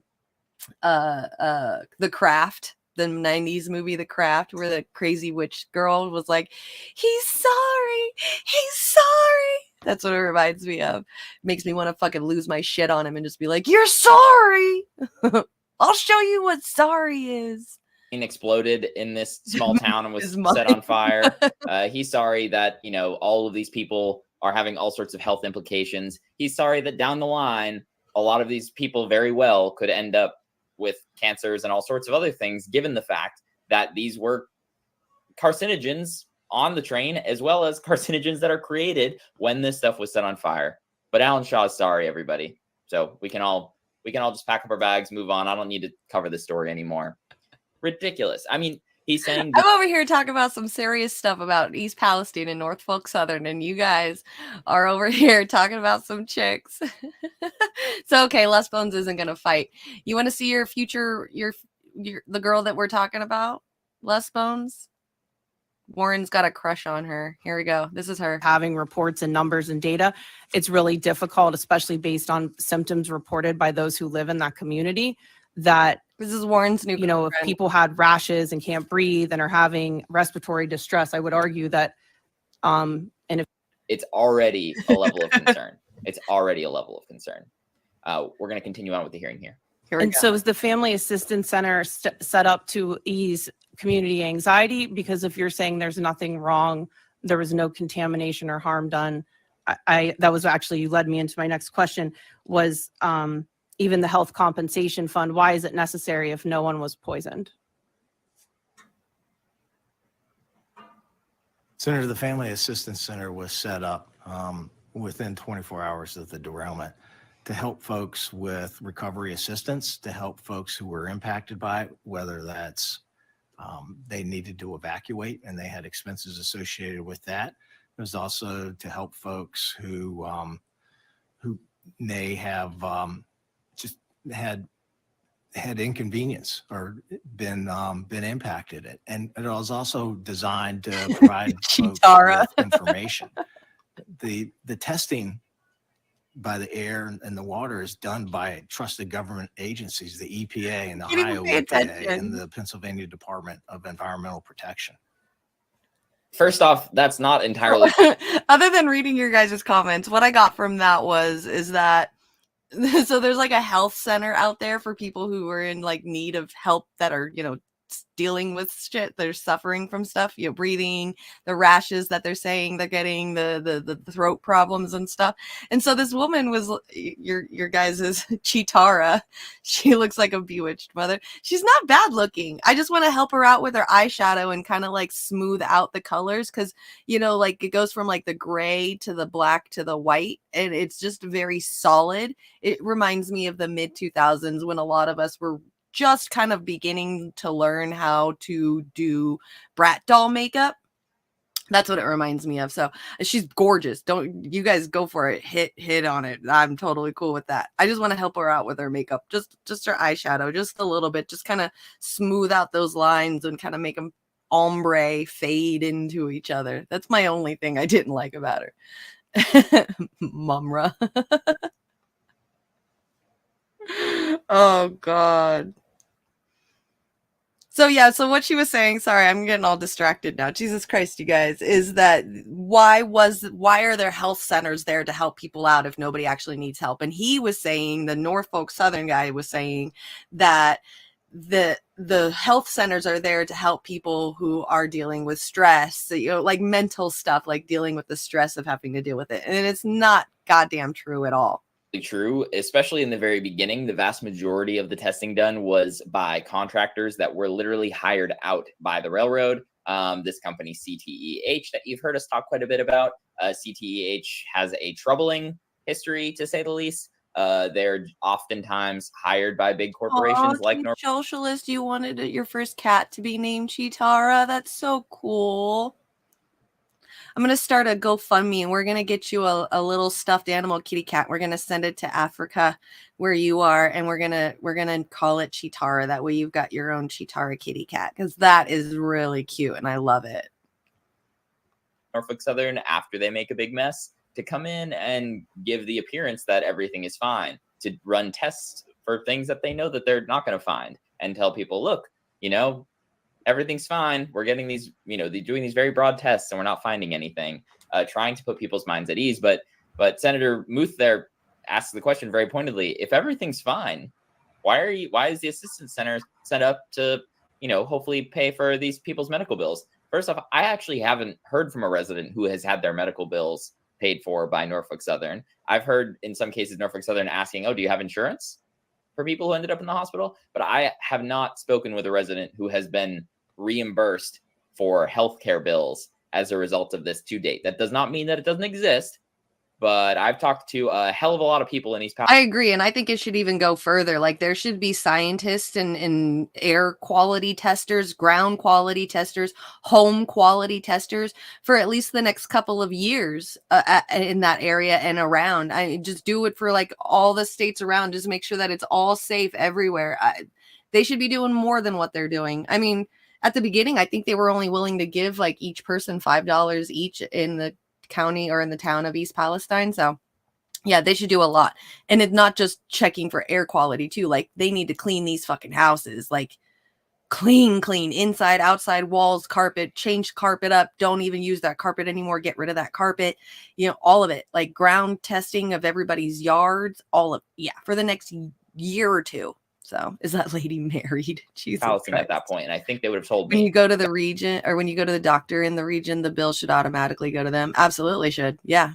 Like this guy was saying, but they're saying you got insurance to be able to be covered. So if she gets her own YouTube, you're going to be the first to sub. That was the case. And I've asked about these sorts of things before. So I am not convinced that healthcare bills have been paid for or will be paid for in the future here. And then we've got one more clip we're going to play here that also really hits the point home about, Shaw is trying to say, these are trusted agencies who are performing a lot of the tests going here. They're very trusted agencies. You all should just believe everything that they're saying to you. Let's go ahead and hear what Senator Muth had to say about that. So the long-term water testing, how long is that? What is long-term in Norfolk Southern's operational definition? And then also the health compensation fund, what does that cover and who's eligible and what does that entail?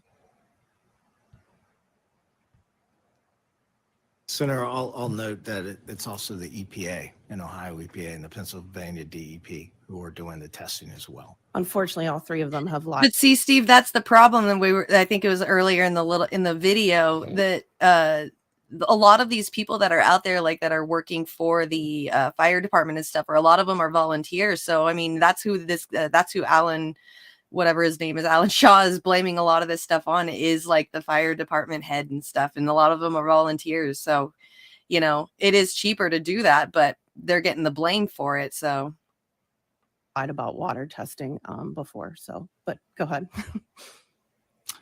Not my opinion, unfortunately, just the reality of historical government failure.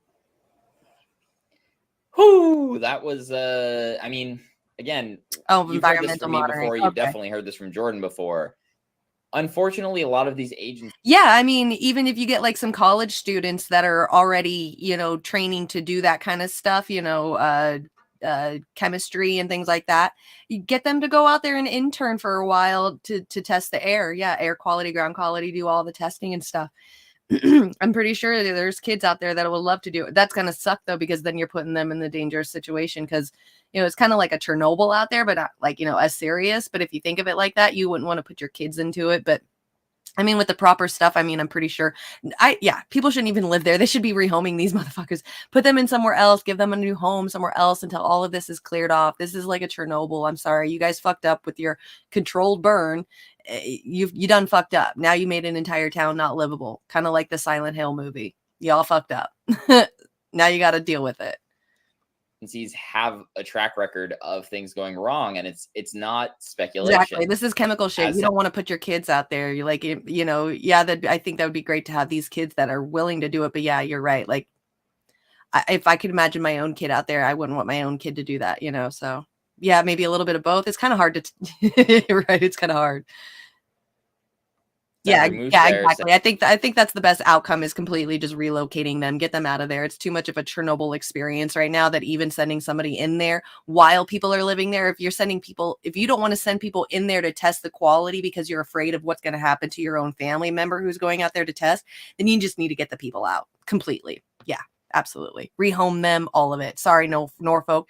You can take 1 year's profit off and deal with what you know, pay for already what you have. You don't need to buy new things for a year. You can handle it. Austerity is real. We deal with it every day, us regular people. You could do it yourself and make sure that these people are well taken care of because you fucked up.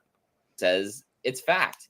And with all of this going on and with the coverage of East Palestine unfortunately wavering away by most media outlets, us not included, fortunately, but you know, the media is mostly out of town, and there are now reports kind of going out that they're trying to make East Palestine and the symptoms and some of the stuff that's being described as Russian misinformation now. There was just an article from the AP that came out yesterday, essentially trying to tie a lot of the people kind of questioning some of these things to Russian misinformation. I'm sorry, but East Palestine is still messed up. Yep. There no Russian information, misinformation is. It's even worse than that. Like if you guys, so that's the end of that video, but I was looking through that like Russian misinformation, what? But look at this. So I looked it up this morning, Associated Press, East Palestine, Russian misinformation. Not only is the AP News talking about this, but look, Forbes, pro-Russia Twitter trolls stoked fears about Ohio derailment. Los Angeles Times, pro-Russia tweets fuel lies about Ohio train disaster. Daily Beast, pro-Russia accounts use Twitter Blue to push Ohio trains. Now here's the AP thing with what they wrote. So they're trying to say that it's Russia people, pro-Russia people are the ones that are talking about how seriously bad this is. Like let's blame it on, you know, Putin and Russia when things aren't going our way and we're looking bad. Let's blame it on, you know, Russian spies. So this, so yeah, what horse droppings? Yeah, exactly.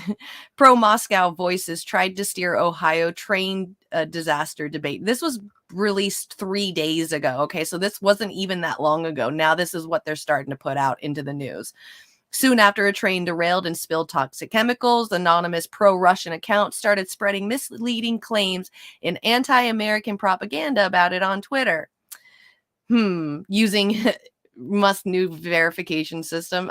Come on. The accounts, which parroted Kremlin talking points on myriad topics. There's some jargon malarkey for you guys. They parroted Kremlin talking points on myriad topics. Okay, because that's, I guess Kremlin have certain talking points. Claimed that without evidence that authorities in Ohio were lying about the true impact of the chemical spill. We just watched from the guy over at the other place. Come on, AP, don't do that to me. Over at the Status Quo News of what's really going on. People that are actually there, you know, with the people that are living there, not just after what happened with me with the snowstorm and stuff and seeing what the news put out compared to what we were living here. I'm never going to believe the news on any kind of disaster again. It's ridiculous and stupid. So yeah, of course I'm going to believe what the people on Twitter and people that are living through it are going to say more than I'm going to believe, you know, Norfolk Southern. So the account spread fear-mongering posts that preyed on legitimate concerns about pollution and health effects. Those are legitimate concerns, and compare the response to the derailment with America's support for Ukraine following its invasion by Russia. Well, maybe we're just adding on top of it the fact that not only, I'm sorry, but I know that, like, if I was more boisterous on Twitter, because it was already in my head of what we're not doing for our own places like East Palestine, Ohio, and then the fact that we're giving a bunch of money to Ukraine for no reason, like billions of dollars, while we're out here suffering with nothing. Like we didn't even, we're here in California for the snowstorm. We're not even getting any government financial help or anything like that. We're not getting anything. And we were all out of work for 2 weeks, stuck in our homes and couldn't even move. But Ukraine gets billions and billions and billions of dollars. Now, does that make me a Russian spy? I mean, or is my account going to start getting blocked and stuff? And is AP News going to start writing a report about me because I think the same thing as these people on Twitter? Like, I just hate the fact that they automatically assume that people who have differences of opinions are Russian spies. It's the stupidest, like, what is it, straw manning that I've ever seen in my life. It's pathetic. Let's continue reading. Some of the claims that was pushed by these accounts were verifiably false, is what she says, such as suggestions that the news media had covered up the disaster, which they didn't really cover it that much. They've already stopped covering it because it's not important news anymore. And I haven't even seen any media except for the one status coup video that we just watched on the committee meeting with the Alan, whatever his name is, of Norfolk Southern. So everybody in the news right now is live streaming waiting for Trump to get arrested. So this completely gets neglected and not even talked about. So how are you going to say that the news media covers up this disaster is verifiably false when that's kind of what they're doing? I mean, covering up and omitting are kind of just the same thing. It's just one has a more vindictive intention than the other. I mean, they both have vindictive intentions possibly, but one is maybe a little bit more vindictive than the other. But still, that's not verifiably false that the news media is covering up the disasters because they're not talking about it. They're omitting it. It's the same goddamn thing. All right. Or that environmental scientists traveling to the site had been killed in a plane crash. I hadn't heard about that. That's very interesting.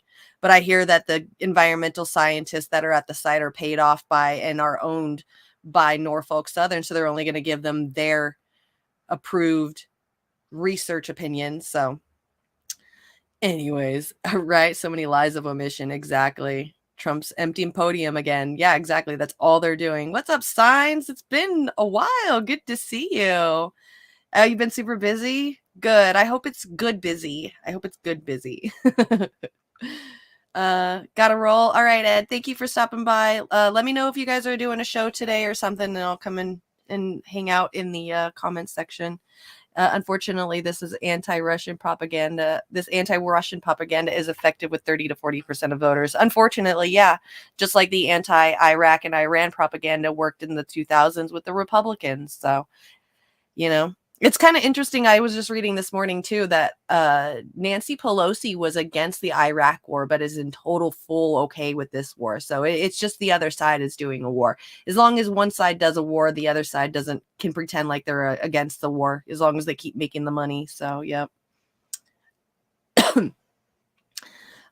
Trump is a diversion from East Palestine. Trump is a diversion from everything. He's the best diversion. That's why they keep bringing him up, is because they keep making them money. He keeps making them money, and he's a great diversion, a distraction from the rest of us people of what's really going on. As long as we continue to watch how bad Trump is, and let's wait till he gets on the podium to see what he has to say today, then we don't need to be paying attention to what's actually happening out in our country, like East Palestine. And then they can go around saying that what people are saying on Twitter are Russian spies. So, it just continually goes and goes and goes. Ed will be on Chicago Corner at 8:30 Eastern. Okay, you guys go over to Chicago Corner, give them a follow. They're going to be on tonight. Ed in the comment section is one of the co-hosts with Jerry Vasalatos. I'm actually hopefully going to be meeting up with Jerry soon in person. He's going to be coming out here to be filming a movie and wants to meet up with and have some drinks and some dinner and stuff. So I might be meeting up with him in person soon, which will be awesome. So yeah, 5:30 Pacific, 8:30 Eastern. Go check out Chicago Corner. You get all the information and news about Chicago. I know they just had a whole not too long ago, a couple weeks ago, had their elections, mayoral elections, and Lightfoot did not make it. So Lori Lightfoot is no longer the mayor of Chicago. So it's really cool to have a show about Chirac, Chicago, because of, how important and unique that place is. Even, people have made movies about it, the Chirac movie. So it's really cool to have people who live there, who know about the politics that's going on there and the suffrage of the people, to be able to talk about it on a show. I absolutely love that about them. Recall Les Moonves on Trump, bad for America, great for ratings. Yeah, exactly. Sorry. So most were Why would you do that to me? There we go.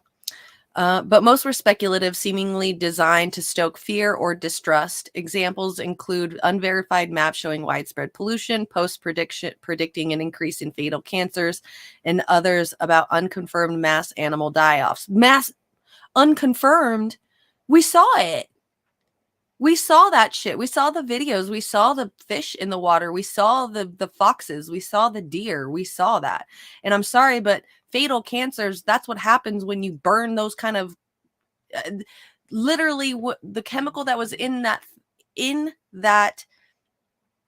container that got out when it catches on fire and it goes into smoke and it attaches itself to clouds, it could turn into acid rain. How is that not cancer causing?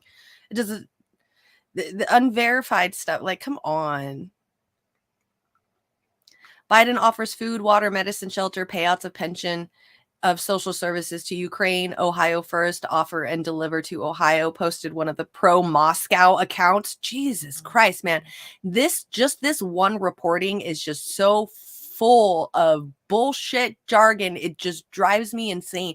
They're like little buzzwords to get people all like, get their stomachs turning and the butterflies in their tummies going, like, pro-Moscow accounts. Fuck you, bro. Are you serious right now? It boasts 25,000 followers and features an anonymous location and a profile photo of a dog. So maybe they like their dog. Twitter awarded the account a blue check mark in January. Oh, well, why do you have to attack this one person? Like, AP is literally attacking this one person on Twitter who's got 25,000 followers. Meanwhile, over here, Mr. fucking Norfolk Southern gets to literally get off scot-free with harming and possibly murdering people, already murdering animals, water, air pollution, all of that. But, you know, it's this one person on Twitter's fault. It's the Russiagate shit all over again. I swear to God. Regularly spewing anti-US propaganda. Oh, okay. So if you're against the USA, then it's anti-US propaganda. It's propaganda, you know, but pro-US propaganda doesn't exist. That's not even a thing, I guess, you know. Their hatred of Trump will only fuel ratings more. And that's what they're doing with these like little buzzwords, man. It's ugh. Yeah, exactly. We have to say we're Ukrainian. Yeah. Like I was saying during my whole snowstorm, like, do I have to put a yellow and blue flag on my fucking profile pictures to get Biden to come and help us out here? Because it feels like it's the only goddamn way. Swear to God. The accounts were identified by Reset, a London-based nonprofit that studies social media impacts. With no one at home in Twitter's product safety department, Russia will continue to meddle in the U.S. elections and in democracies around the world. Like, we have not meddled in elections across the country. What did we do to Gaddafi? What did we do to Saddam Hussein? We literally just celebrated the 20-year anniversary of Saddam Hussein in the Iraq War. You really don't think that we are not meddling in other people's elections, but we sit here and say Russia's meddling in our elections. Russia's meddling in our elections. If we actually had legitimate elections, then maybe we wouldn't have to worry about other countries meddling in our elections. Everybody gets a fucking vote. No more delegates, no more super delegates, popular votes only. Like, I don't understand what the problem is. It's like they completely ignore the problem and just start punishing other people that have nothing to do with it, or just the little guys, instead of acknowledging and admitting that they have a problem. I'm the fucking problem. All right. I'm America. I'm the, you know, democracy. I'm the economy. I'm the problem. And then try to fix it that way. But no, it's the blame game. It's everybody else. It's such a fucking narcissistic country, and it drives me absolutely insane how they use these words to make people feel like the narcissism that the media feels is okay for them to feel as well. Ugh. Makes me want to throw up. This country's a fucking powder keg.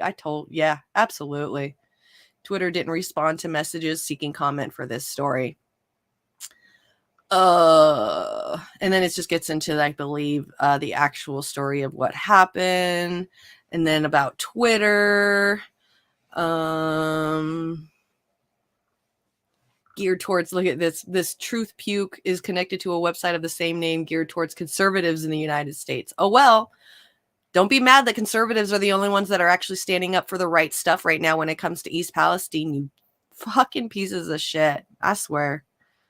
I'm sorry, Chris. I'm sorry. Rant, breathe fire. That's what I feel like I'm doing right now. That shit just drives me crazy. I just don't understand how people can't see that. Like, I know you guys all do. I know you guys all can see the hypocrisy, seeing one thing and then not seeing the, and then them not seeing the other. But just for other people, how they just read this with an open mind as if they're truth, and then go out into the world and spew it out as if that's exactly what it is. It drives me absolutely insane. It's like trying to tell a kid not to do something over and over and over again. Just waiting for them to burn their finger on a goddamn stove because they fucking deserve it. Exactly. Get rid of the Electoral College. It's bullshit. Yeah, exactly. That's why everyone has to accept that not everyone can or will or even wants to be saved. They prefer being, Cypher from the Matrix. You're fine. I agree with you. Thank you. It's cathartic to hear other people. Yeah, exactly. It is. It really is. And there's not very many of us that are out here talking like this anymore. We used to have a really good little set of people, but they've definitely turned to shit livery as of late, which kind of sucks because, it's always going to be like that. We're always going to be the little guy. We're always going to be out there speaking the truth, never get anything actually done or heard about it. And that's why we all end up into this, what do we call it? The bubble is what they call it. So we always end up there because, where else do you expect us to do it? This is the kind of shit that we have to listen to and read every day and watch every day. Speaking of elites being in a bubble, and this guy right here, so Case Study QB talked about this or brought this up. He just put it up about 4 hours ago, and I thought this was real. They're all watching The View right now. I know, right? I'm at the same time that either The View is on or it's a repeat of, is Wendy Williams still on? Does she still do a show? It's probably like repeat of Wendy Williams right now. You're not going to be one of those. Good. So Case Study QB did a little video clip about elites in a bubble. This congressperson, politician guy was saying that nobody in America starves. And I thought he did a really good job. And I want to give a shout out. I had no idea that our buddy here, Johnny Axum, was in this as well. So good on him for getting up into this as well. This is kind of like one of the first time I've ever seen Case Study QB actually doing like a show where he's talking. I always thought he just made like little video compilation clips. So this is way, way cool to be able to hear him and the people that obviously are important to him because they're on his show speak. So it's really elites have no shame, but I don't know if that's being too nice to these guys. But let me play this first video. Poverty. But is poverty even the same thing as it was when I was a kid? I feel like when I was poor, wow, I didn't have shit. I didn't have really 2 nickels to rub against each other. And now everybody seems to have a cell phone. Nobody starves in America. The problem is the opposite. I don't. First of all, I do not think it's fair to say that everyone in America, all of our children, are getting enough to eat. No, and that's probably true. I don't think that's right. I don't think that's right. But there are places they can always go to get food. Yeah, but this is the argument that people And they make. don't starve. So they have a cell phone. How are you going to get a job today if you don't have a cell phone? What's that guy's name again, you guys? I was trying to have you guys tell me yesterday, and I already forgot his name. See, like he's such a shitlib. How is it he's going to go around saying that nobody in America is starving? No kids are actually starving because there's free food in America, so kids aren't starving. Like, fuck you, bro. Do you not understand that there are such things as abusive families? And they're still going around right now. They're just like 2 kids that look exactly the same. 2 little boys out in my own hometown were just abused by their parents and died. Like, you can't sit here and tell me that every kid in America is doing 100% A-okay, dude. That's just your white privilege running around in your head thinking that everybody else is just like you. Sorry, we're not. Yeah, Bill Maher. Again, I keep forgetting his name. I fucking hate that guy. Cell phone. I'm just asking the question. It just seems standards do change. That's why, as we see here, this governor signed free school lunch bill into law. Yep. And in Minnesota. Yep. And Bill Maher's out. Yep. This guy just recently, I think I just saw this on the news not too long ago. So yeah, in Minnesota, this is a bill that this guy put into law about giving kids free school lunches to all the kids in Minnesota. And it's just the video of these kids just hugging him and thanking him and all this stuff and just giving him a huge hug and shaking his hand and stuff. Like, these are kids. Like, how are you going to sit there and tell me that kids are not starving in America when people are still out there making bills where kids get free lunches? That's proof right there that there's food shortages and food problems in America, and children are getting the brunt end of it. So yeah, devise the data. Poverty in this country is real. Exactly. They just don't want to, admit to it. They just want to say, yeah, they leave us out of a lot of things. Absolutely do. When it comes to charts and stuff, they leave us out of a lot, or they omit it. Omitting seems to be really popular. So yeah, exactly. When you have money, you lose touch. Like if you ever had it at all, right? Exactly. Out here saying, "Oh, nobody needs lunch anymore," then he wouldn't. Yeah, but then you got like, little like spoiled brats like Paris Hilton out there trying to get kids out of these like abusive schooling systems. That they're like these like wilderness schools and stuff. So you got like some people that are out there that understand, I guess, because she understands because she went through it. But yeah, you're right. It's the lack of empathy, I guess, in humans now. Sign this into law if people were not hungry. And matter of fact, a lot of times when kids go to school, that's their only meal for the day. Whether it's Yup.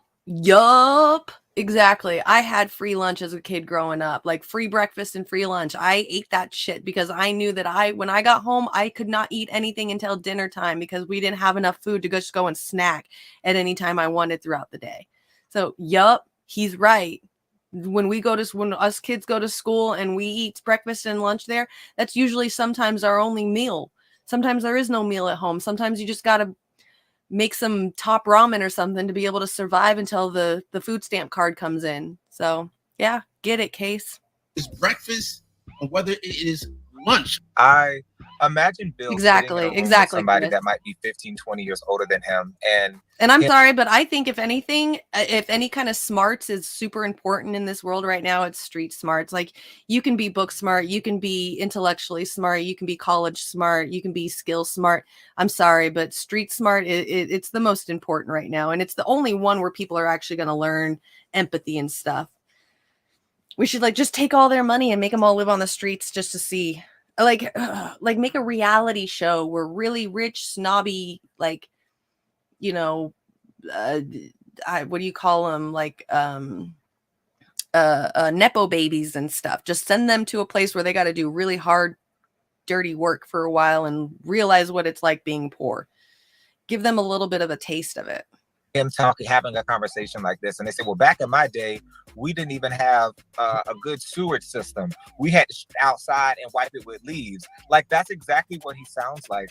Nothing actually infuriates me more than entitled people who have never been down the street and had knocked on the door of the people who are less fortunate and actually asked them a question. Instead, what they do is they drive by their home, stick their nose up and say, I don't know why they don't get a better paying job so they can get out of these bad circumstances. I mean, all I had was a small loan of $1 million and I made it.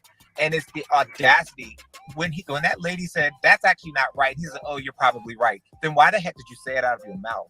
Because unfortunately, people are bought into this idea that you're some intellectual superior because you get paid millions of dollars to spew nonsense. So when you say nonsense like that, had no one been there to catch it like that lady's mask was doing, then unfortunately that would have perpetuated and people would have been having conversations. Because if you look on the right, a lot of these people like Ben Shapiro, etc., they are pushing this propaganda as if poverty, it's like the same people who are saying birds aren't real are now saying poverty isn't real. And it's disgusting because you have so many children who literally are waking up traumatized and terrorized because they have to go to school in situations that aren't safe. They're getting crappy education because we don't fund our public schools. And now y'all have us want to take the one shining thing that, shout out to the Black Panther Party, that people were actually getting, which was free breakfast and maybe some free lunch.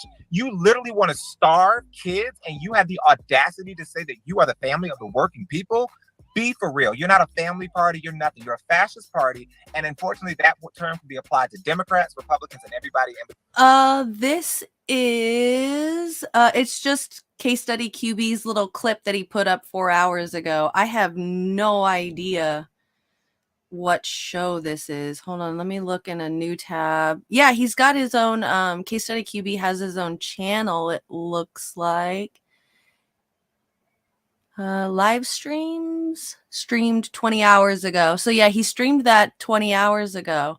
Here, let me put the his actual thing in the comment section so you guys can go and check him out on it.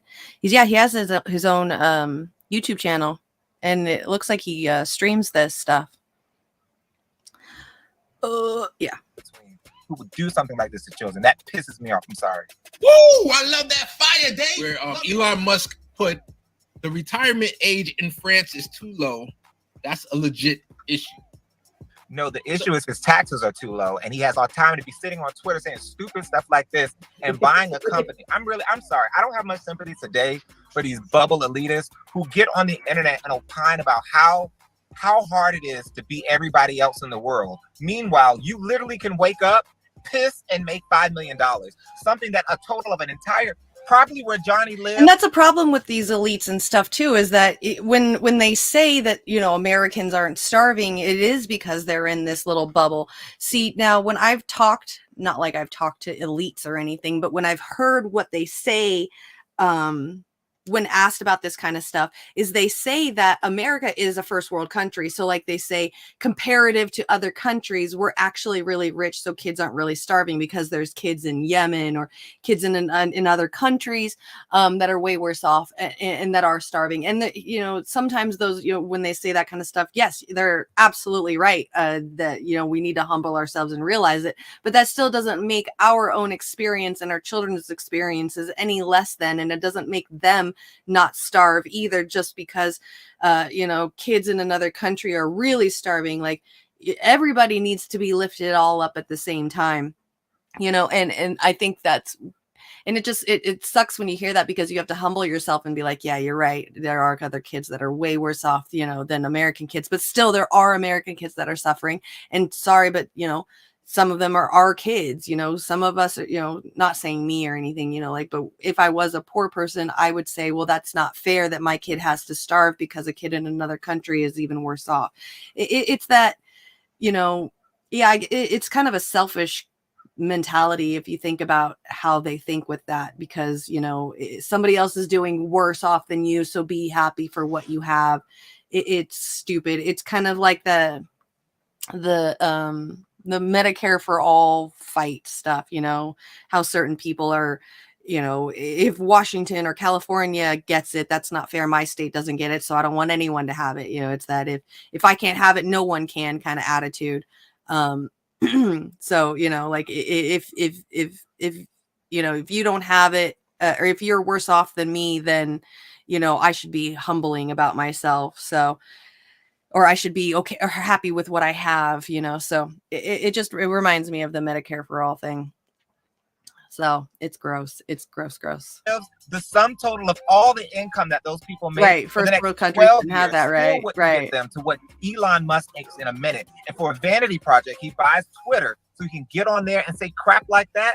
So this is why people are leaving your company in drones and why nobody takes you seriously. Tax these people and actually give them a reason to get offline and do something better in the world. I need Q's bomb. Yes. For Hot 97. I'm sorry. He makes it look so cool. I love it.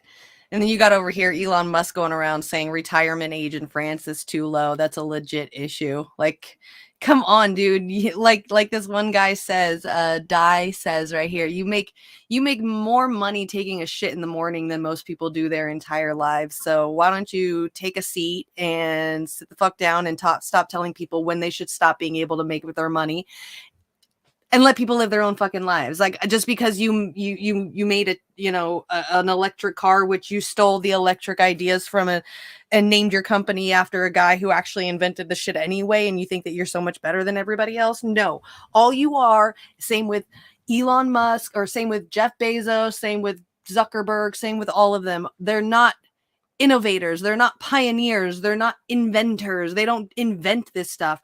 All they are like little sheepdog puppy dogs. They're really good at finding the right people to make the right calls, to get the right money that they need to be able to do what they want to do.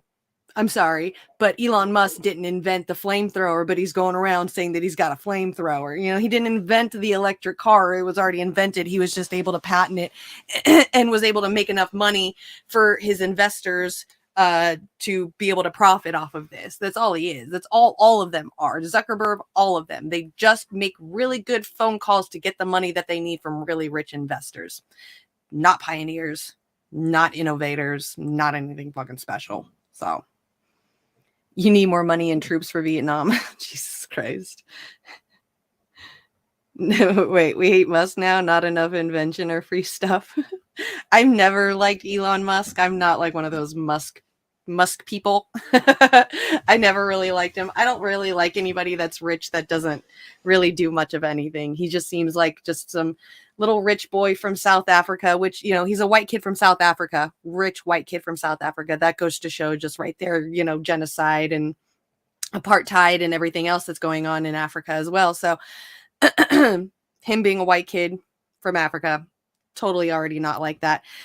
Don't like that. Plus he's gotten, you know, like Trump said, you know, I got a small $1 million loan from my father. Like he got loans from his father. So he's always grew up rich. He's always going to be rich. He was introduced to the right people. Getting rich isn't it's very hard to get rich nowadays. Really hard to get rich from the bottom. Like, you know, started from the bottom. Now you're there. That's very, very rare for that to happen. And usually if it does, it's because of somebody you know. So, and it's just by happen chance. You go to a party or something with a friend and they just so happen to be at a party with somebody who's got really high up people, and then you network.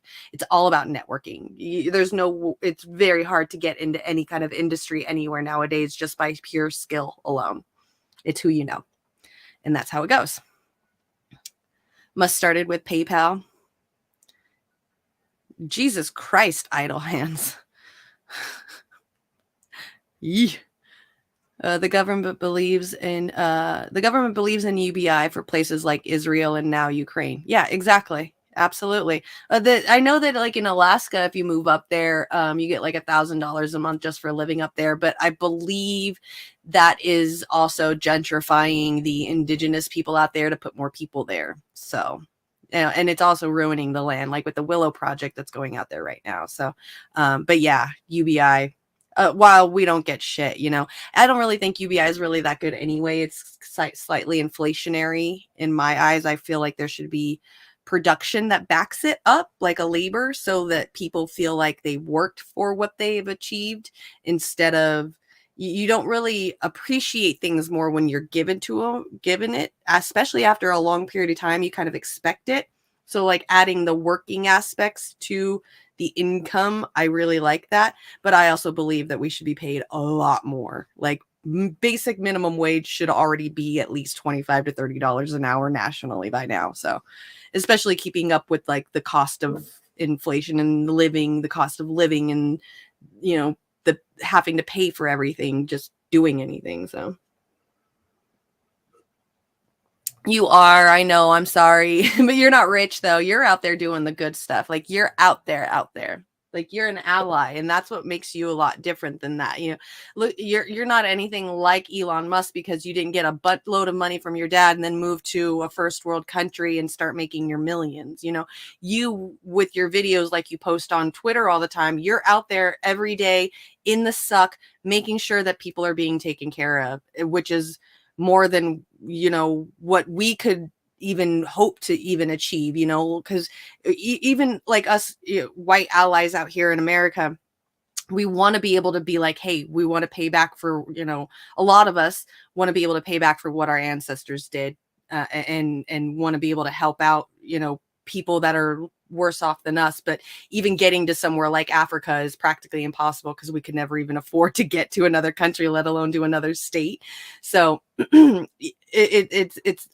commend you, and I always look up to you for what you do out there. You're amazing, Cape Socialist. So you're still good. You're out there doing what needs to be done and taking care of the people out there. Unlike Elon Musk, who just pretty much just made a buttload of money, took it out of his own home country, and is making other countries, first world countries, especially like Swiss banks and stuff, a lot of money, and none of that profit is going back to his home country at all whatsoever. So there's a huge difference, Cape Socials. Don't even worry.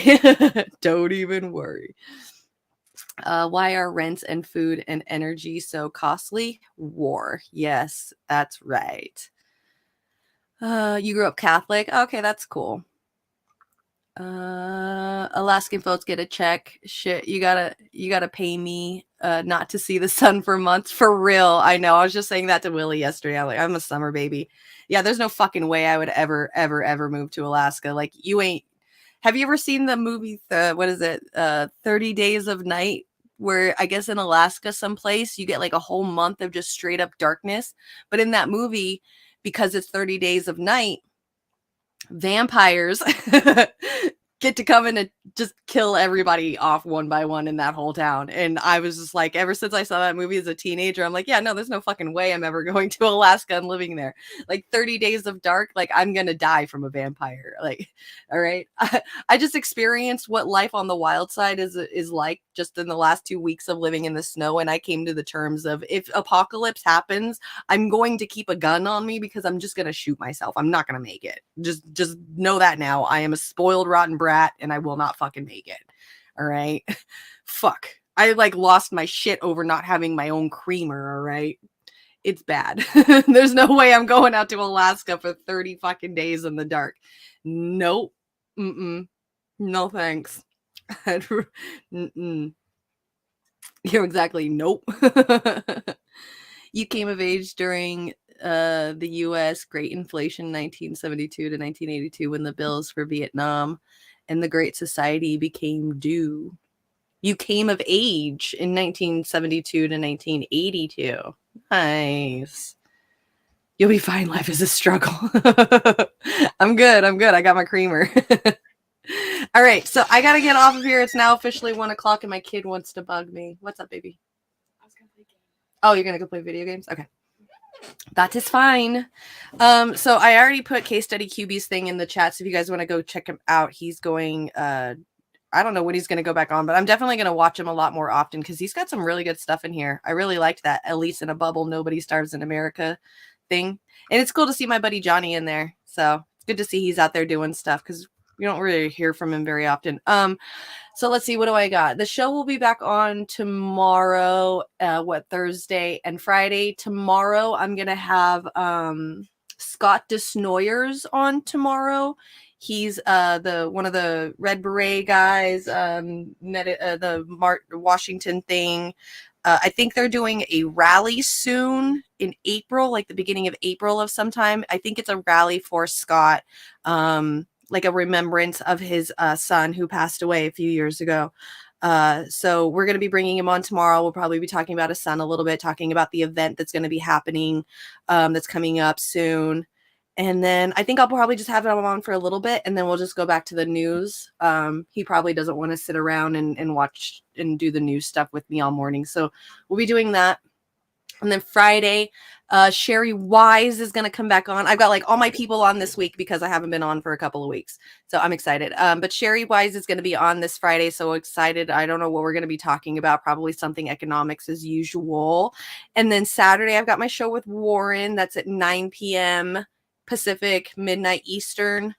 For our secret show. I have no idea what we're going to be talking about. I do know that last week we played those epic battle simulators. It was like, what was it? It was what was the one we were watching that was really good? Chuck Norris versus like 100,000 Spartans and stuff like that. So I want to put more of those on. There's some really, really good ones. Maybe find some more really cool video game simulation stuff like that for the show to go along with the chickens thing. I was trying to find something that I could like to throw in there because, Warren always throws his like the really good stuff in there. You got like that superhero comic videos that he watches and then the chickens and all of that. So I wanted to add my own little thing and he showed me that and I was like, yeah, that's perfect. So I might find a couple of ones that I've seen before that I thought were really interesting. So we'll see.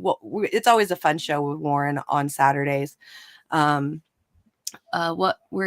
areas of Alaska aren't really like that, but it's a bit less light in the winter, but way more in the summer. Yeah. Okay. And then Monday, I'm going to be on the Willie Bragg show. I think that's around 5 p.m. Pacific, I think. I'm not sure exactly what time, but Willie asked me yesterday if I wanted to come onto a show on Sunday.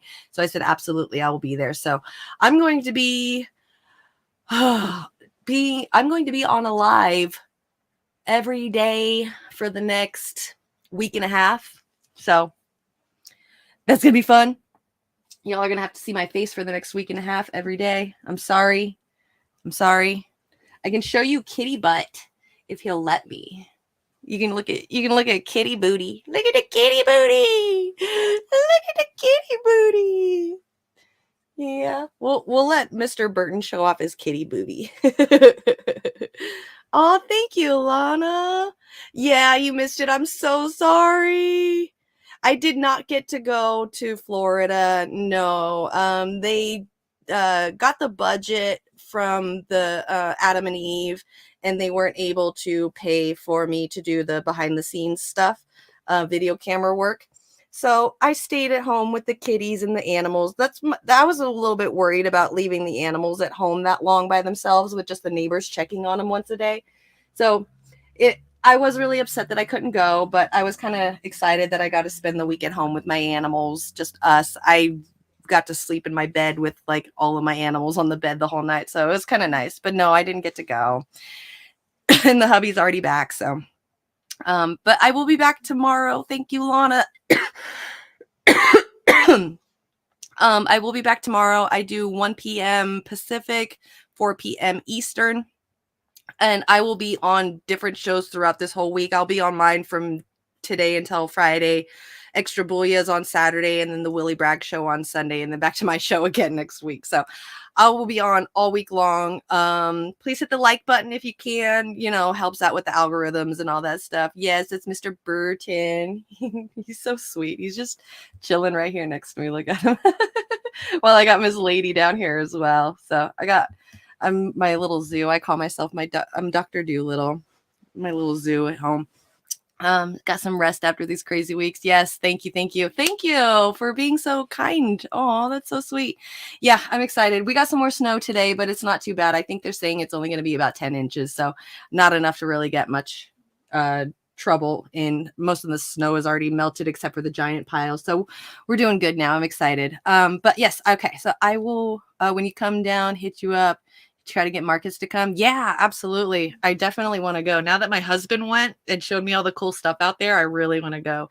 He went on one of those like see-through canoes, and a manatee swam underneath his boat and stuff. So I definitely want to go see that. I've never seen a manatee in real life, never seen a crocodile in real life. And I did not realize the water out there is so fucking pretty. Oh my God. It's like clear water. And it's like this like jungle-y forest areas with this beautiful water. Oh my God. Florida's gorgeous. Just from the pictures I got from my husband, I was like, holy fuck, it's beautiful out there. So I definitely want to go out to Florida now for sure. I want to go see like Mar-a-Lago and the Scientology stuff and all of the crazy stuff. Glass bottom boat. Yes. That's what he was on. And it was so cool because he got video facing it down and you could see the manatee swimming underneath him, and it just turns to his face and he's like, oh my God. Never seen one before in his life. So I'm excited. I want to go so bad now. So maybe we'll see. We're definitely saving up for June for our anniversary to do something. So maybe we'll go to Florida. I want to go somewhere else other than just staying in this state. So we always just go camping for our anniversary. I want to do something different. All right, let me get out of here. Glass bottom boat. Yeah. Did he go to the west side of Florida? I think he said he went to, it was like right in the center. I know that he said that there was like houses with ranches with a lot of property. And he said right in the area where they were, if there was a flood, that they would be completely flooded out. I guess it was like the skinniest part of Florida. But said they were like right in the middle in some like country land. There was a lot of cowboys. I guess they dressed like cowboys, but they listened to rap and smoked weed, which sounds like a typical Floridian. So I guess it's like country bumpkin-y area out there. I have no idea. Lots of ranches and stuff. So Mar-a-Lago is down the block from you. I want to go see it so bad, just so I could say I've seen Mar-a-Lago. I did say I wanted to see it before he went to Florida. I wanted to see it because I thought that his ex-wife was buried there, but I guess she's buried at the other place or somewhere else. So I wanted to go give penance to his ex-wife, who sadly had to get buried by him in his own land. So, but Mar-a-Lago's cool enough too. Definitely want to go check it out for sure. Central Florida. Yeah, I think that's where he was, just like the country area. He ended up getting he got like gator popcorn gator nuggets and stuff like that too. So very like country-ish, but still got that Florida-ishness to it as well. So yeah. All right, let me get out of here. Jesus fucking Christ. All right, you guys made me pass 10 minutes past. All right, I will talk to you all tomorrow. You all have a good day. And I'll probably see all of you in the in the hooligans chats, because that's pretty much where I live anyway. So all right, I'll talk to you guys later. Bye.